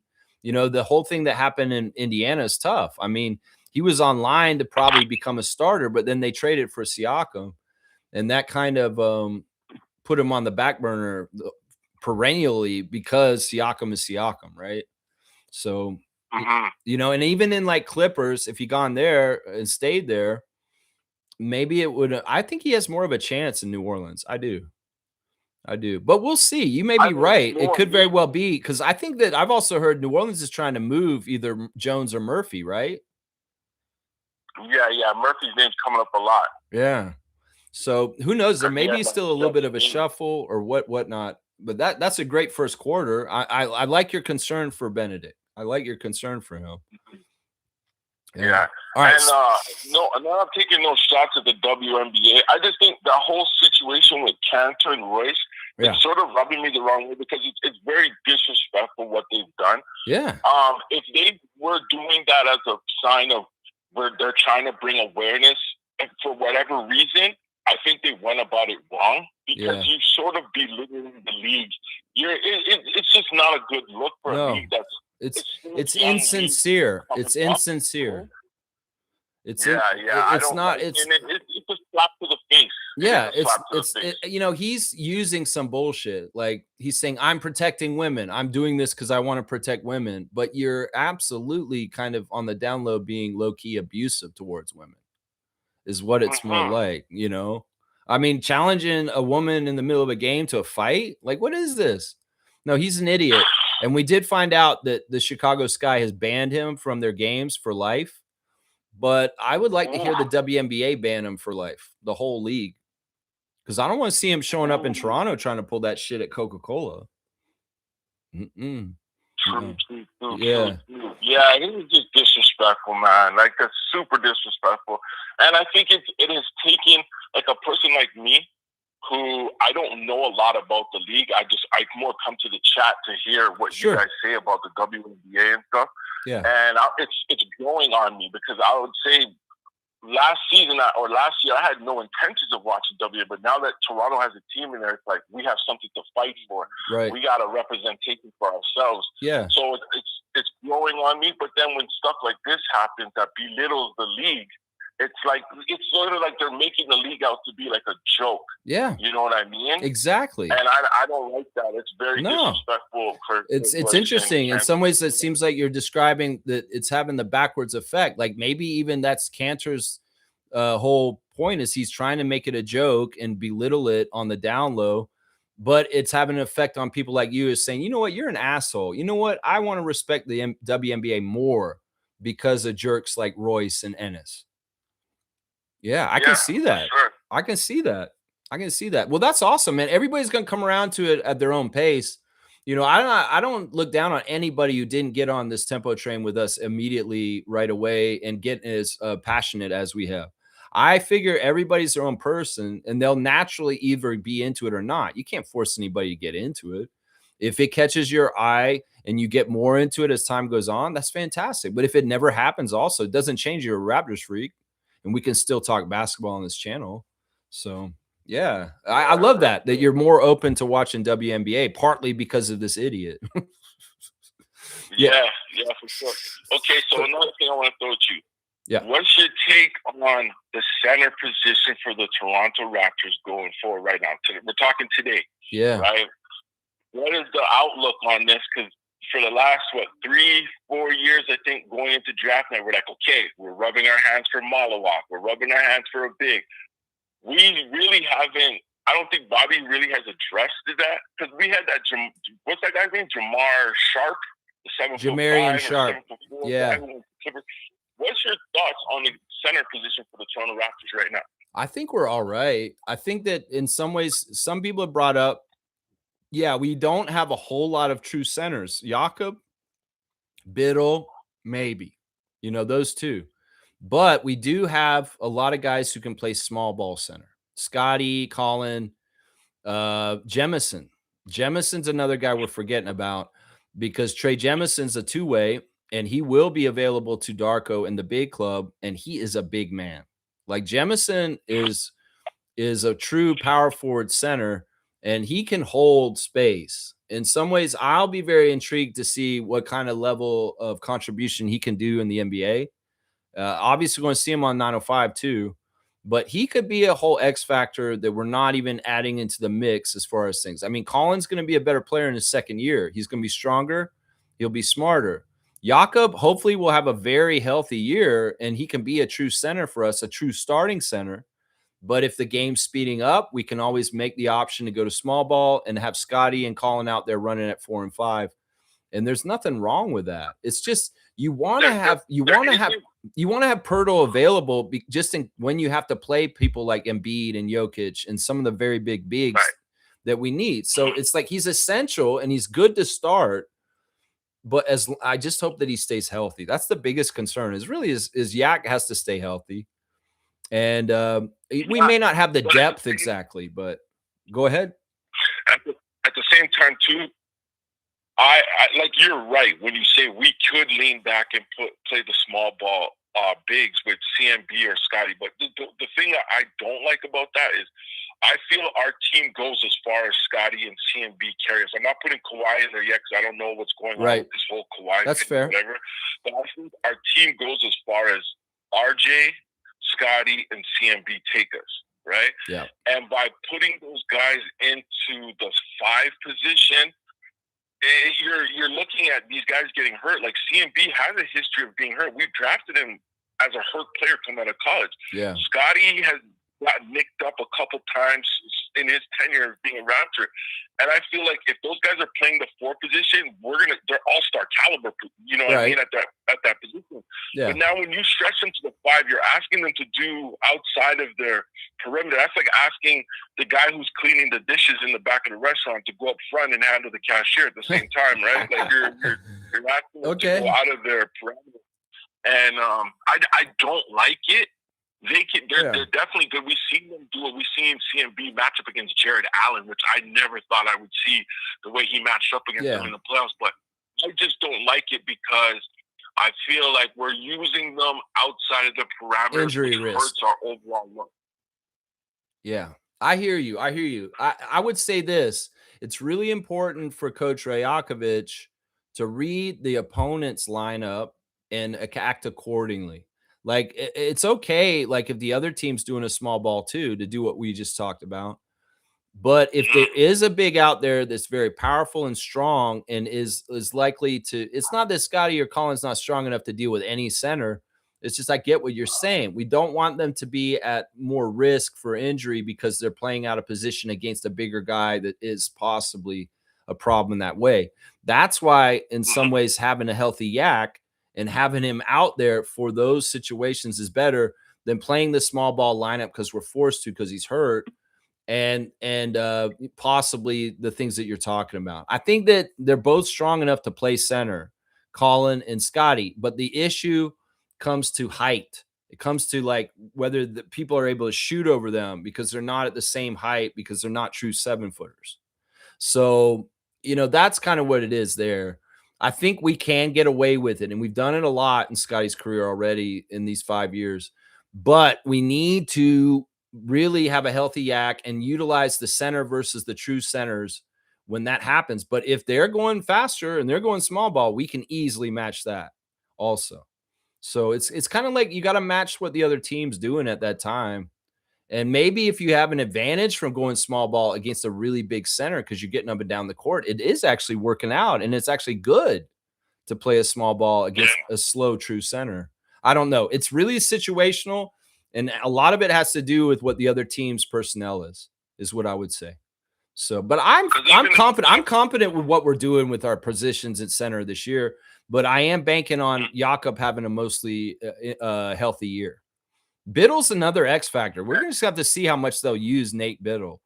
That's another person we got to keep to the mix. So, and we got to remember Trace Jackson Davis can play some center also, and he's going to be around. Yeah. I forgot about that guy. And even Kyle Anderson can kind of cheat and play some positional center at times, just as a big body and a wise veteran. So, yeah. All right, let's do the fourth quarter.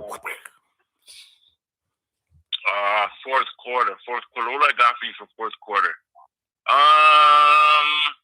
Okay, yeah, hold on. Before we jump to fourth quarter. So this Jameson guy, I don't really know much about him. So what, you said he's a 4/5? Who? The Trey Jameson guy? Oh, Jemison. Yeah, the Jemison guy. He's a power forward / center? Yeah. He's like 6'9", and he's like 260 or something. He's all muscle. He's been kind of in between the G League and the NBA for a few years. He was on the Knicks last year, won a championship with them, so he got a ring last year. He's a really strong player. Like, he's one of the strongest players I've ever seen in the league. He's literally, like, in training camp, it's going to be very interesting to see him play against Murray-Boyles because they are both super strong. And I think part of the reason why Bobby targeted Trey Jemison II is because he is absolutely a good physical strength match for people like Scotty and Colin. So in practice, he'll be able to give that kind of strong kind of resistance towards those guys to really bring the best out, and then iron sharpens iron. So, because he is super strong, man. Like, he's got the strength of Murray-Boyles. So it'll be interesting to see him. I hope that he's very excited about coming to Toronto. And it'll be very interesting to see how much of an impact. He could very well be a guy at the end of the bench and doesn't do anything, but he could surprise us too.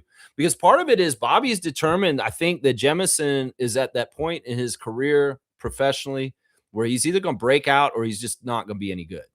So this is the year for Trey to possibly be like Sandro last year, to bust out and say, this is who I am. I want y'all to respect me. I want to get paid. I'm ready to be a full-fledged NBA player.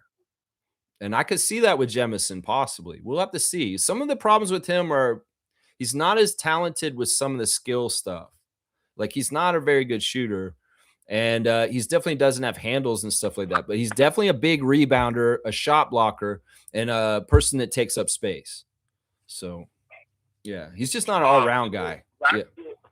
On that jersey, you bought that Ingram jersey that yeah, I forgot what that was, like what our city edition last year. Yeah, the white Raptor on the black with the red lettering.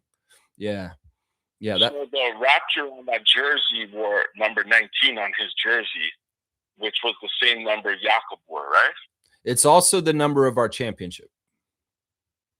The year from our championship. Yeah. Okay. So there was a jersey, there was a thing that got revealed, and it had Kyle's number on number 7. Yeah. Do you think that's going to be the new logo going forward? It is. It's officially it. It's not the new logo going forward. This is similar to what we did for Vince with the dunking Raptor logo. That is the one for this year for Kyle, and it's official. That's not fan art. That's the real logo we're going to use this year. Oh, okay. Yeah. All right, yo, well, I got to run. I got some stuff I got to take care of. All right, man. I will say that the jersey we're seeing online is not a real jersey, though, yet. That's fan art. The one that somebody put out a city edition that they think is the real jersey. The logo's right, but the jersey's not right. The jersey's not right. So, but yeah, that's a badass jersey, eh? I mean, logo. Yeah, I like it. Yeah, I do too. I like it better than the Vince one. All right, I'll let you get back to work, man. Thanks for calling. All right, Seymour, man. Seymour calling in from Alberta to give us 4 quarters with Seymour Pape. A couple of different subjects there. Yeah, that is the Kyle Lowry logo. That's the real one. And we should see it on jersey, on a court, and on different things that like that shirt. I'll bet that they're going to give away at Groat Night number 1. They'll probably have that on the shirt. That's pretty cool. All right, let me keep going. Yeah, I don't want to gloss over what Kaloy said. You know, floods and mudslides and earthquakes and stuff like that. We've all got to understand the possible calamities in our regions in the world and what can possibly happen. You know, we have different things we got to worry about up here in Canada, like with winter and blizzards and ice storms and stuff like that. But in every region of the world, there are different calamities that you should be somewhat prepared for. I know growing up in Florida, we were very prepared for hurricane season. So this is something that people that live in certain areas of the world, they're used to this kind of stuff happening to a degree, but it's, you know, if they get fair warning, that's always a good way to prepare and be getting to a safe place. But yeah, always doing a prayer for people like that. Isaac Campbell's got a question about music. He's saying, Lex, where do you rank Metal as a Pink Floyd album? Man, Metal is one of their earlier albums that's got a very experimental second side to it. One of These Days is a great opening track. I think that track is amazing. When that wind starts swirling in, it's like, and then that weird voice goes, "One of these days, I'm gonna get you to," you know, it's so crazy. And then they just go right into the bang, dun, dun, dun, dun, dun, dun, dun, dun. It's a little bit Doctor Who. One of These Days. The album has a couple of different sounds to it. Some of it is very bluesy, country kind of sounds. You know, it's in some ways it's very similar to Adam Hart Mother. But you know, I don't rank it as one of my top 5 favorite Pink Floyd albums. I don't. It's definitely in the top 10. But I mean, you know, it's not a bad album. I love all their albums. But you know, there's albums that I'm gonna be cliche. I love Dark Side of the Moon. I love Wish You Were Here. I love Animals. I love Umaguma. Umaguma is probably one of my favorite Pink Floyd albums ever because it's just so experimental and crazy. I mean, Metal, if it's ranking out of all the Floyd albums, it's probably around 8 or 9 to me, to be honest. So that's your answer there, Isaac. I love the album. I don't hate it. I think it's amazing. But you know, there's a lot of good Pink Floyd albums. The Wall. I mean, hello, The Wall. You know, so there's a lot of albums to choose from, but I would put it in the top 10, but closer to the end of the top 10 is basically, Kaloy saying this, based on my observation and living here, I think Ontario is a blessed place. We don't have calamities or super weather events here. We have, though. There was a hurricane that hit Toronto in the history of Toronto. Did you know that? It's crazy. There was a hurricane that hit Toronto once. We do have ice storms. We do have blizzards. There was an earthquake near my house last year. No shit. There was an earthquake not far from Lake Simcoe that I felt in my house one night. It rumbled through my roof and went, and I'm like, what was that? And then I got on, and there was an earthquake in Ontario. So let's not get it twisted. There are possibilities for calamity here. There are. Well, we're lucky in some ways because we're on the moraine, the glacial moraine. Like, there's a lot of big chunks of stone in Ontario as part of the Great Canadian Shield, and Toronto itself is built on a huge platform of granite and stone. Like, it's like it was perfect. The people who discovered Toronto as a settlement were like, this is such good, stable ground. Because, like, most of the ground downtown is on really good Canadian Shield boulder stone. So, but don't get it twisted. Look, climate change can change things and weather patterns can shift and crazy stuff can happen here still. But you're right. For the most part, we're blessed. And we do miss a lot of the very substantial weather impacts that can be possible. Some of it is the Great Lakes, and where they're strategically placed around us, save us and protect us to a degree. But let's not get it twisted. Climate change and shifting things with the jet stream and all kinds of stuff can change things quickly. And, as long as we're having good weather watching and kind of advisement and forecast with predictions and getting people ahead of time to know what's coming, you can save lives. That's one of the scary things about what child rapist has done down south. He's slashed all of the budgets for the weather predicting and the National Weather Association that actually predicts when bad things are going to happen. And the warning time for people in the States is worse now because he cut jobs through Doge and the stupid ass Elon Musk and all that. It's just like Ford not using the budget for the wildfires up here in Canada this summer and not having enough to fight them because he slashed the budgets there because he's an idiot. So, yeah, I mean, that's what I'll say about that, Kaloy. Lex is saying, Randolph saying, Lex, a catastrophic flash flood along the Nepal-Tibet border was triggered yesterday by a massive ice rock avalanche from a collapsing high-altitude glacier following an earthquake. Villages covered. Wow. See, that's climate change right there, because the destruction of the ice and the polar caps up in the Arctic Circle and ice and glaciers falling off mountains is the thawing and the heating up of our planet. Ice will melt as the temperatures continue to rise around the planet, and it caused a cataclysm because the ice shifted and rumbled down the hill and caused a mudslide. That's awful. I hate hearing stuff like this. This is really, really awful. Chloe's saying, wow, that's crazy. Ice rock avalanche. Prayers to the people in Nepal and Tibet. Yeah, that's crazy, man. That's crazy. Let's see. Seymour saying, battle is our 2017 Clay. Yeah, I said it. I like that. Jameson Battle going to be like Klay Thompson. That's pretty good. Chloe's saying, oh, yeah, Ontario has wildfires that maybe that one we have to take warning here. Yeah, you'd be surprised, actually, the possibilities. Like, we have tornado warnings too. It's just we don't, there can be a tornado in Ontario, and that's a very destructive weather event right there. That's right. Smooth saying that Cantor is a right-wing shrill. He's just a glory hound. He just wants attention. He's an attention hawk.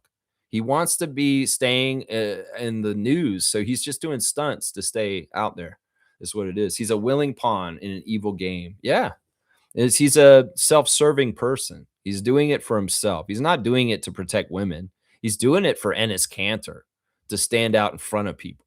He's been doing publicity stunts for a few years now, whether it's changing his name, whether it's trying to be like capitalizing off his political dissident status and the things that have happened to him.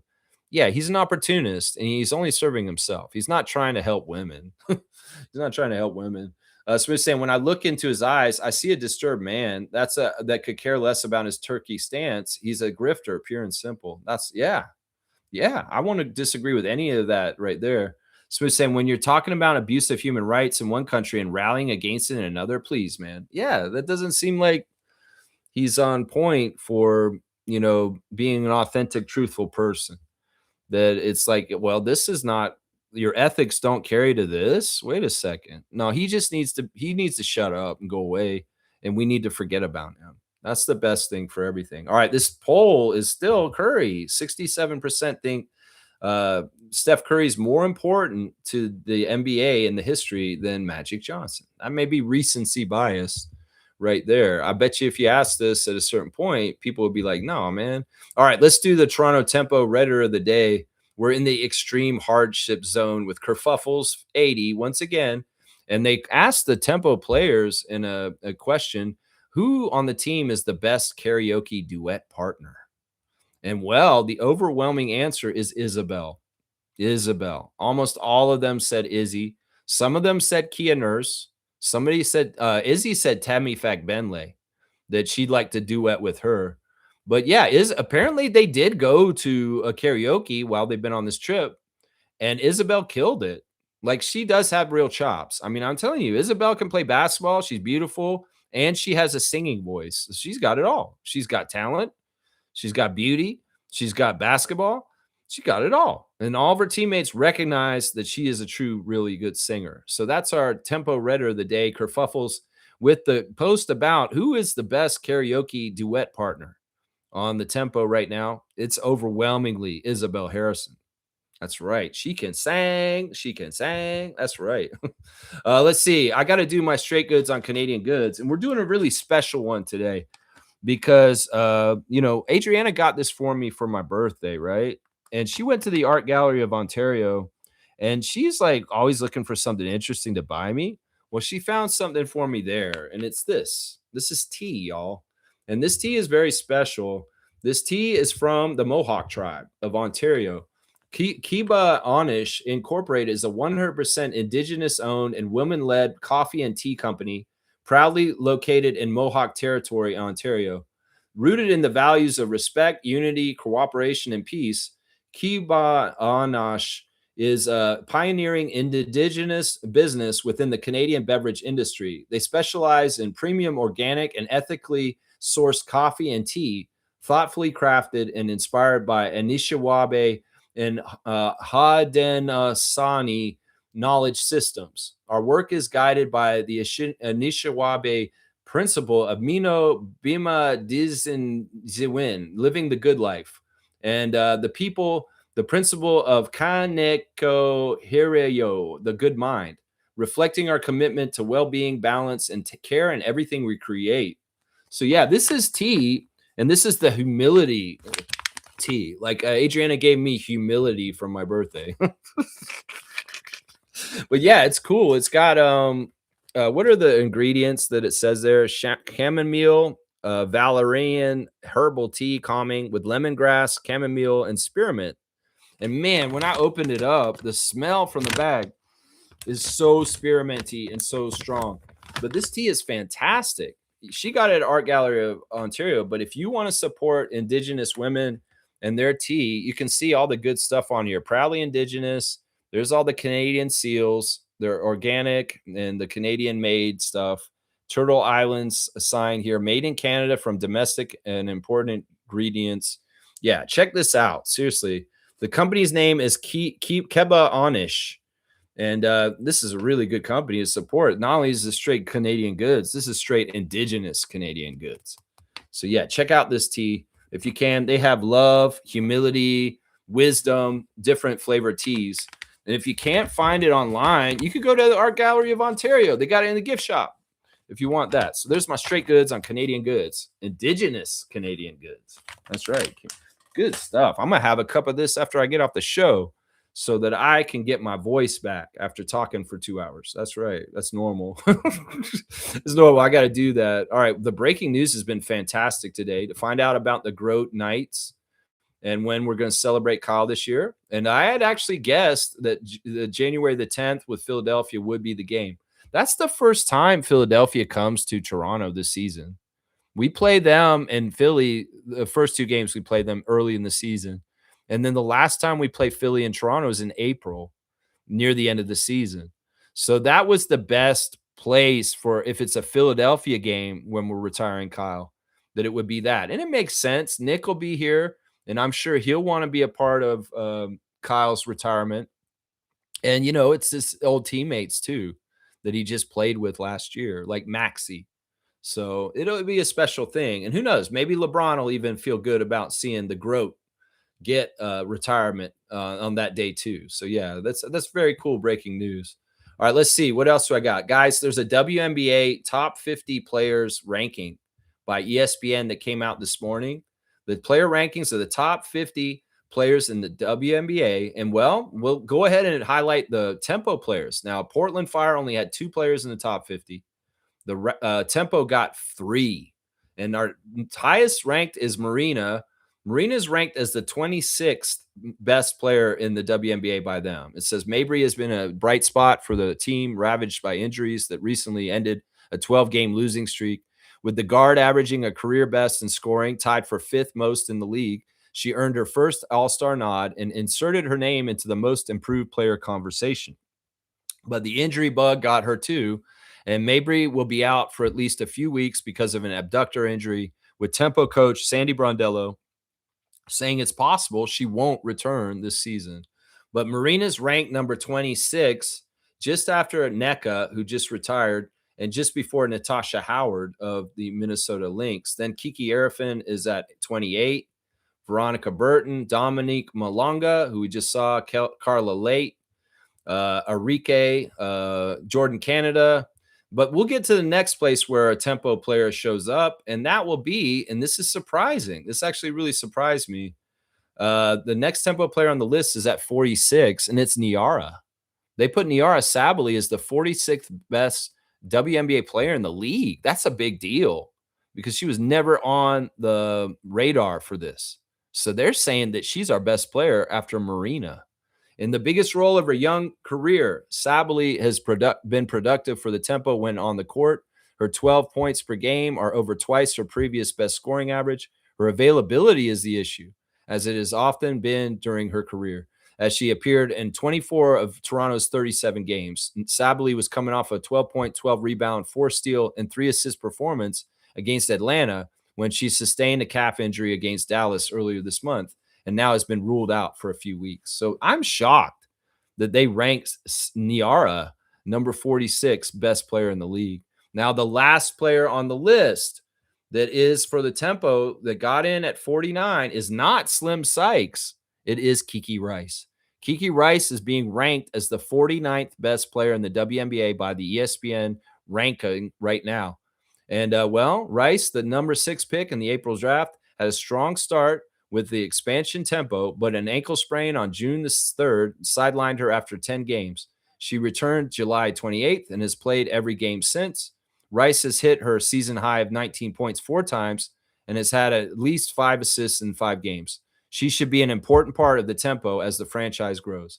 Well, this isn't current because she got 24 last night, and that's her new season high and career high.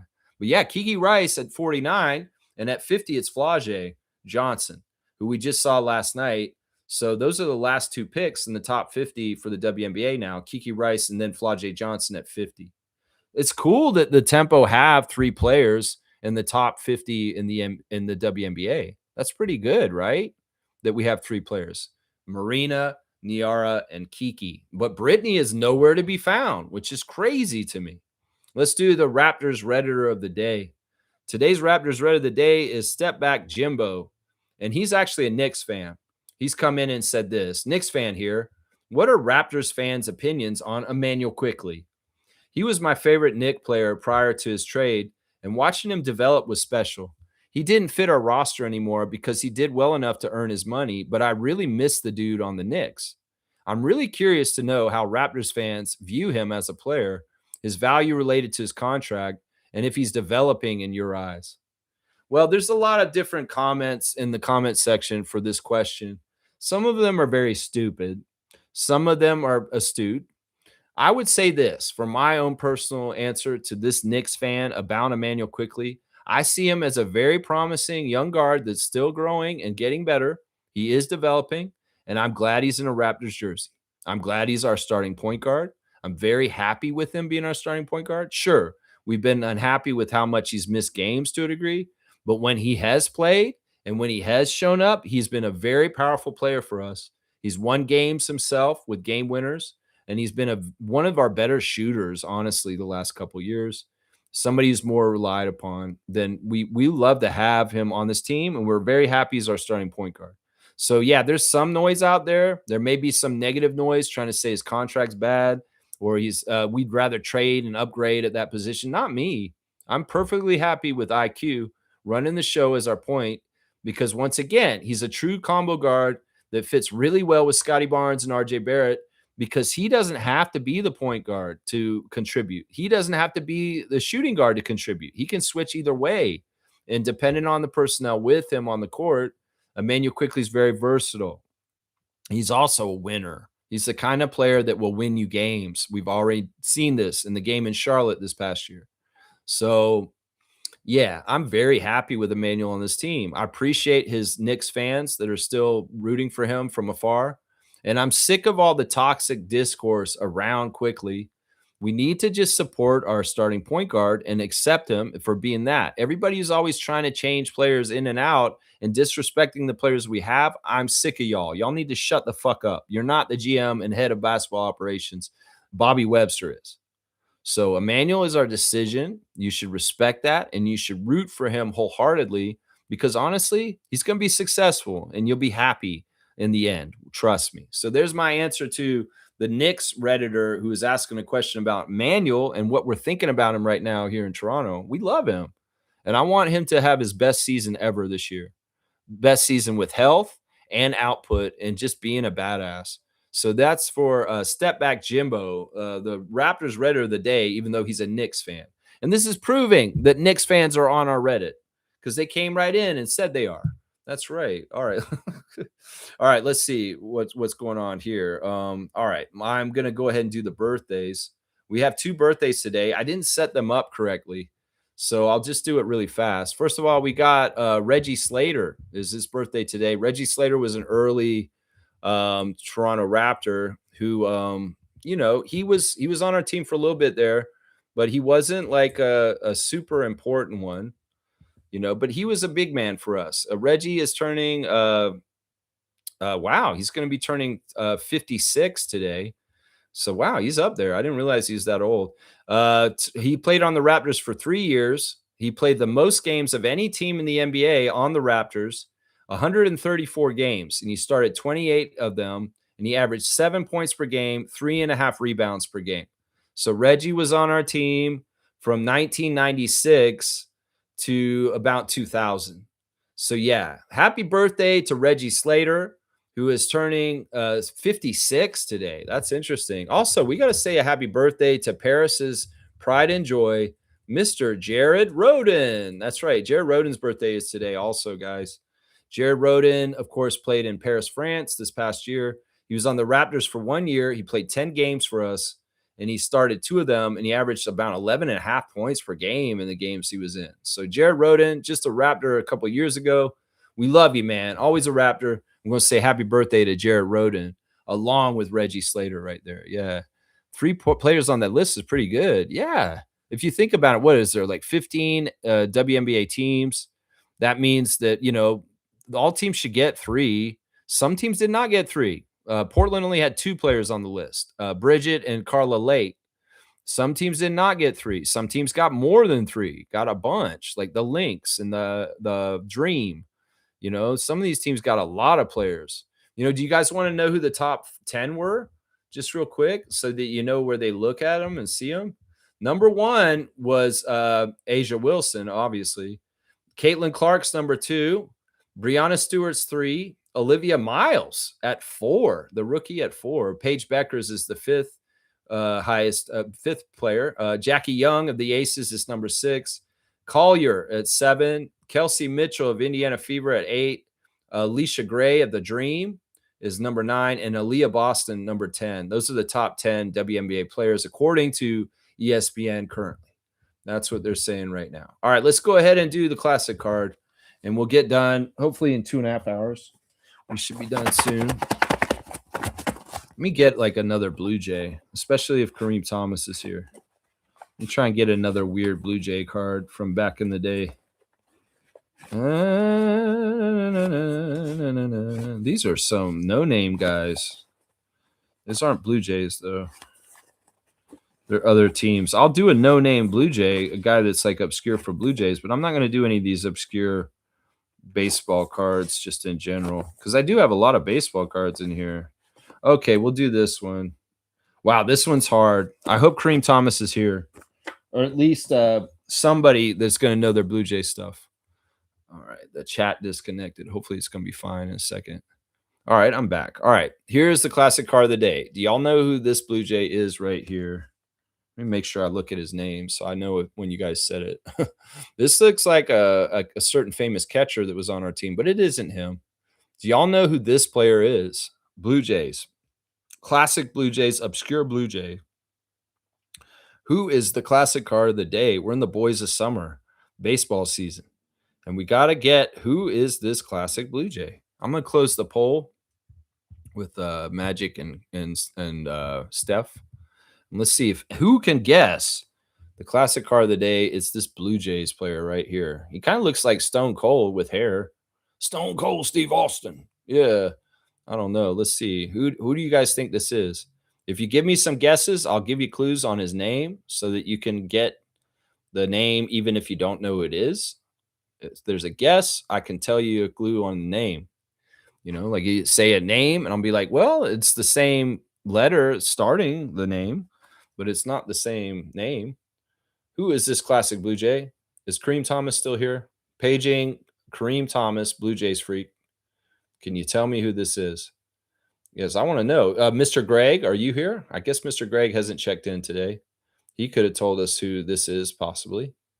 We'll have to see. I don't want to lose. I don't want to not get this one. Maybe I picked too hard of one for today because of the people who are here. Ernie. You think this is Ernie Witt? Ernie? No, it's not Ernie. I do have an Ernie Witt card in that box. We probably will get Ernie Witt at some point, but it's not Ernie Criscom. It's a good guess. His first name is the name that is in the cartoon with the scientist guy and the little kid that travel different dimensions. He's not the kid. Let's just put it that way. He's the name of the scientist. So that'll give you his first name right there. If you know what the cartoon I'm talking about, where there was a scientist guy and his I guess he's like his nephew or something. I don't know. Yeah. Looking like late 70s. Yeah, this is probably 80s card. This is like early 80s. It is tough. You got the first name if you know my clue. Who was the time shifting, getting all over the place, clones, all kinds of stuff, cartoon. There's a scientist and a little boy that travels around, and it's the scientist's name is his first name, not the little kid's name on that cartoon show that's more popular in the last decade. You know, that should give you the first name of this player if you know who I'm talking about. The guy with the white hair and the white lab coat that travels around with the boy. You know what I'm talking about. Come on, y'all. Y'all know your Adult Swim and your cartoons, right? Right? Who would that be? What is that first name of that character? The scientist who's always burping and doing stupid stuff and getting in trouble and has questionable morals. Let's just put it that way. That's the same first name as this guy. The last name of this guy is the same last name as a child rapist who apparently killed women with Donald Trump at Epstein's Island, and he had a game show. There you go. Smooth got it. That's right. It's Rick Leach. He didn't have a game show. He had a TV show about lifestyles. That's right. Rick Leach is the right answer. Smooth got it. Smooth got it. There's a little bit of pulling teeth, but Reggie got it. I'm going to say this is kind of tough, but I had to give y'all some clues to get it. Yeah, it's Rick something. It's Rick Leach. Reggie got it. That's right. Rick Leach. Let's see. I'm going to give you 300. I'll give you 300 for this. If I didn't have to help you so much, Smooth, I would have given you more, but I'll give you 300. It's not totally a Conseco moonshot. It's to the 300 level. So 300 points for Smooth Brown Man on Rick Leach. 8,000 points? Seriously? Isaac Campbell, seriously? 8,000 points for Rick Leach? Rick Leach? He does look like Stone Cold a little bit in the face. Yeah, Rick Leach. outfield first baseman, was on the Blue Jays for 3 years at that point. Rick and his wife are the parents of one son. Fourth outfielder in the late 80s. Not even one of the starters, the fourth outfielder. Interesting. Interesting. All right. Well, Reggie is getting 200 or 300, sorry. And we'll go ahead and add it into his score right now, and we'll see how much he jumps up in the standings. I think he's in the top 5 right now, smooth. Let's see. Let me just do it real fast. If I do it now, I won't forget to do it later. Let's see. All right, where is it? Come on, load. The computer's a little slow right now. It's like the internet's bogged down for some reason. Let's see. Come on, load the page. Wow, it's really slow right now. Spinning, spinning, spinning, spinning. People might be all over my internet in the cottage right now. I think that's what it is. We're getting the internet slowed down. Okay, here it is. Finally, Smooth's getting 300, so he's going to go to 1900, and he'll leapfrog Amit the Goat, Amit Gaming, for the 4th spot. So Smooth, you're jumping from 5th to 4th is what's happening with that question. So you're going to 5th. So my top 5 in Raptor Freak Trivia: Fiercey Salsera, 5,031. Slug Deezy, 3,120. Stargate, 1,850. Oh, wait, you leaped him too. Actually, Smooth, you go to 3rd. You're 1,900. So you're in 3rd, actually. You're just after Slug now. Interesting. Okay, Slug Deezy, 1,850 at 4th, and then Ahmed at 1,800. That's the top 5 right now for the Raptor Freak Trivia. All right, I guess I'll wrap it up. Let's see. Isaac saying, I've already forgotten his name again. You forgot the classic card already? Wow. Chriscom saying the teams, this teams with Lloyd, Jesse, George Bell, amazing. Jesse Barfield, Lloyd Mosby. That's right. Where's the basketball cards? I'll bring them back. You know, we've done so many classic cards. I've gone through most of my basketball cards.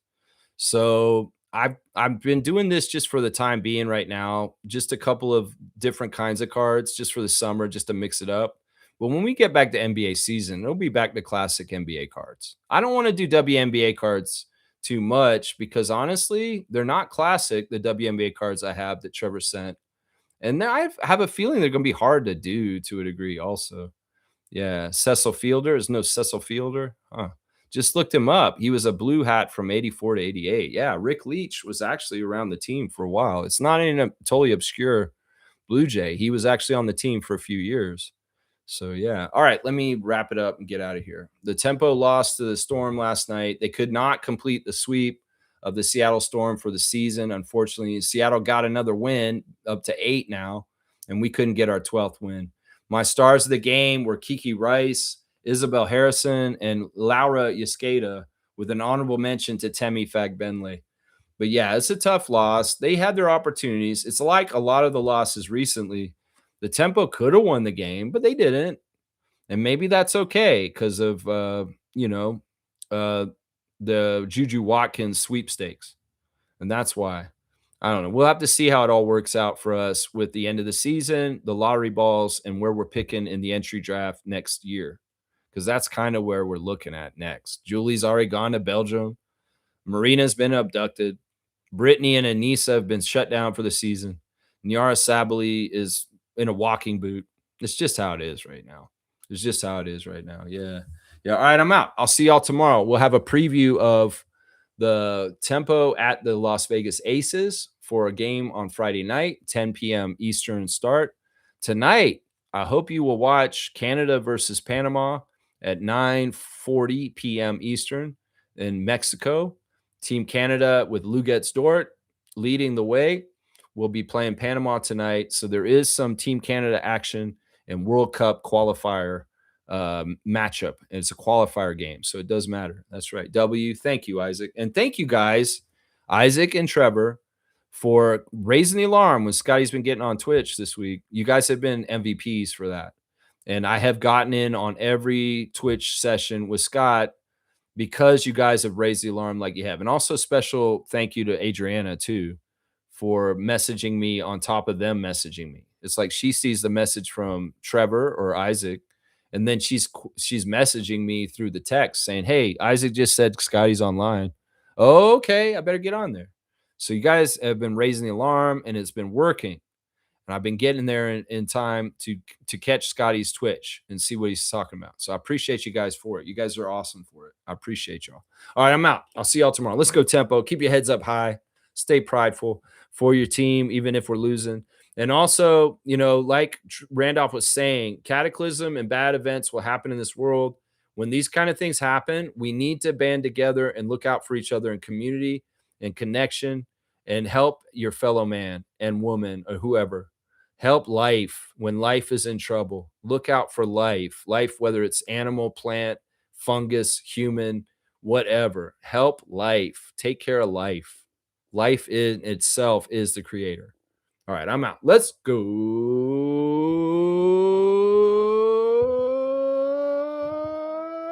tempo.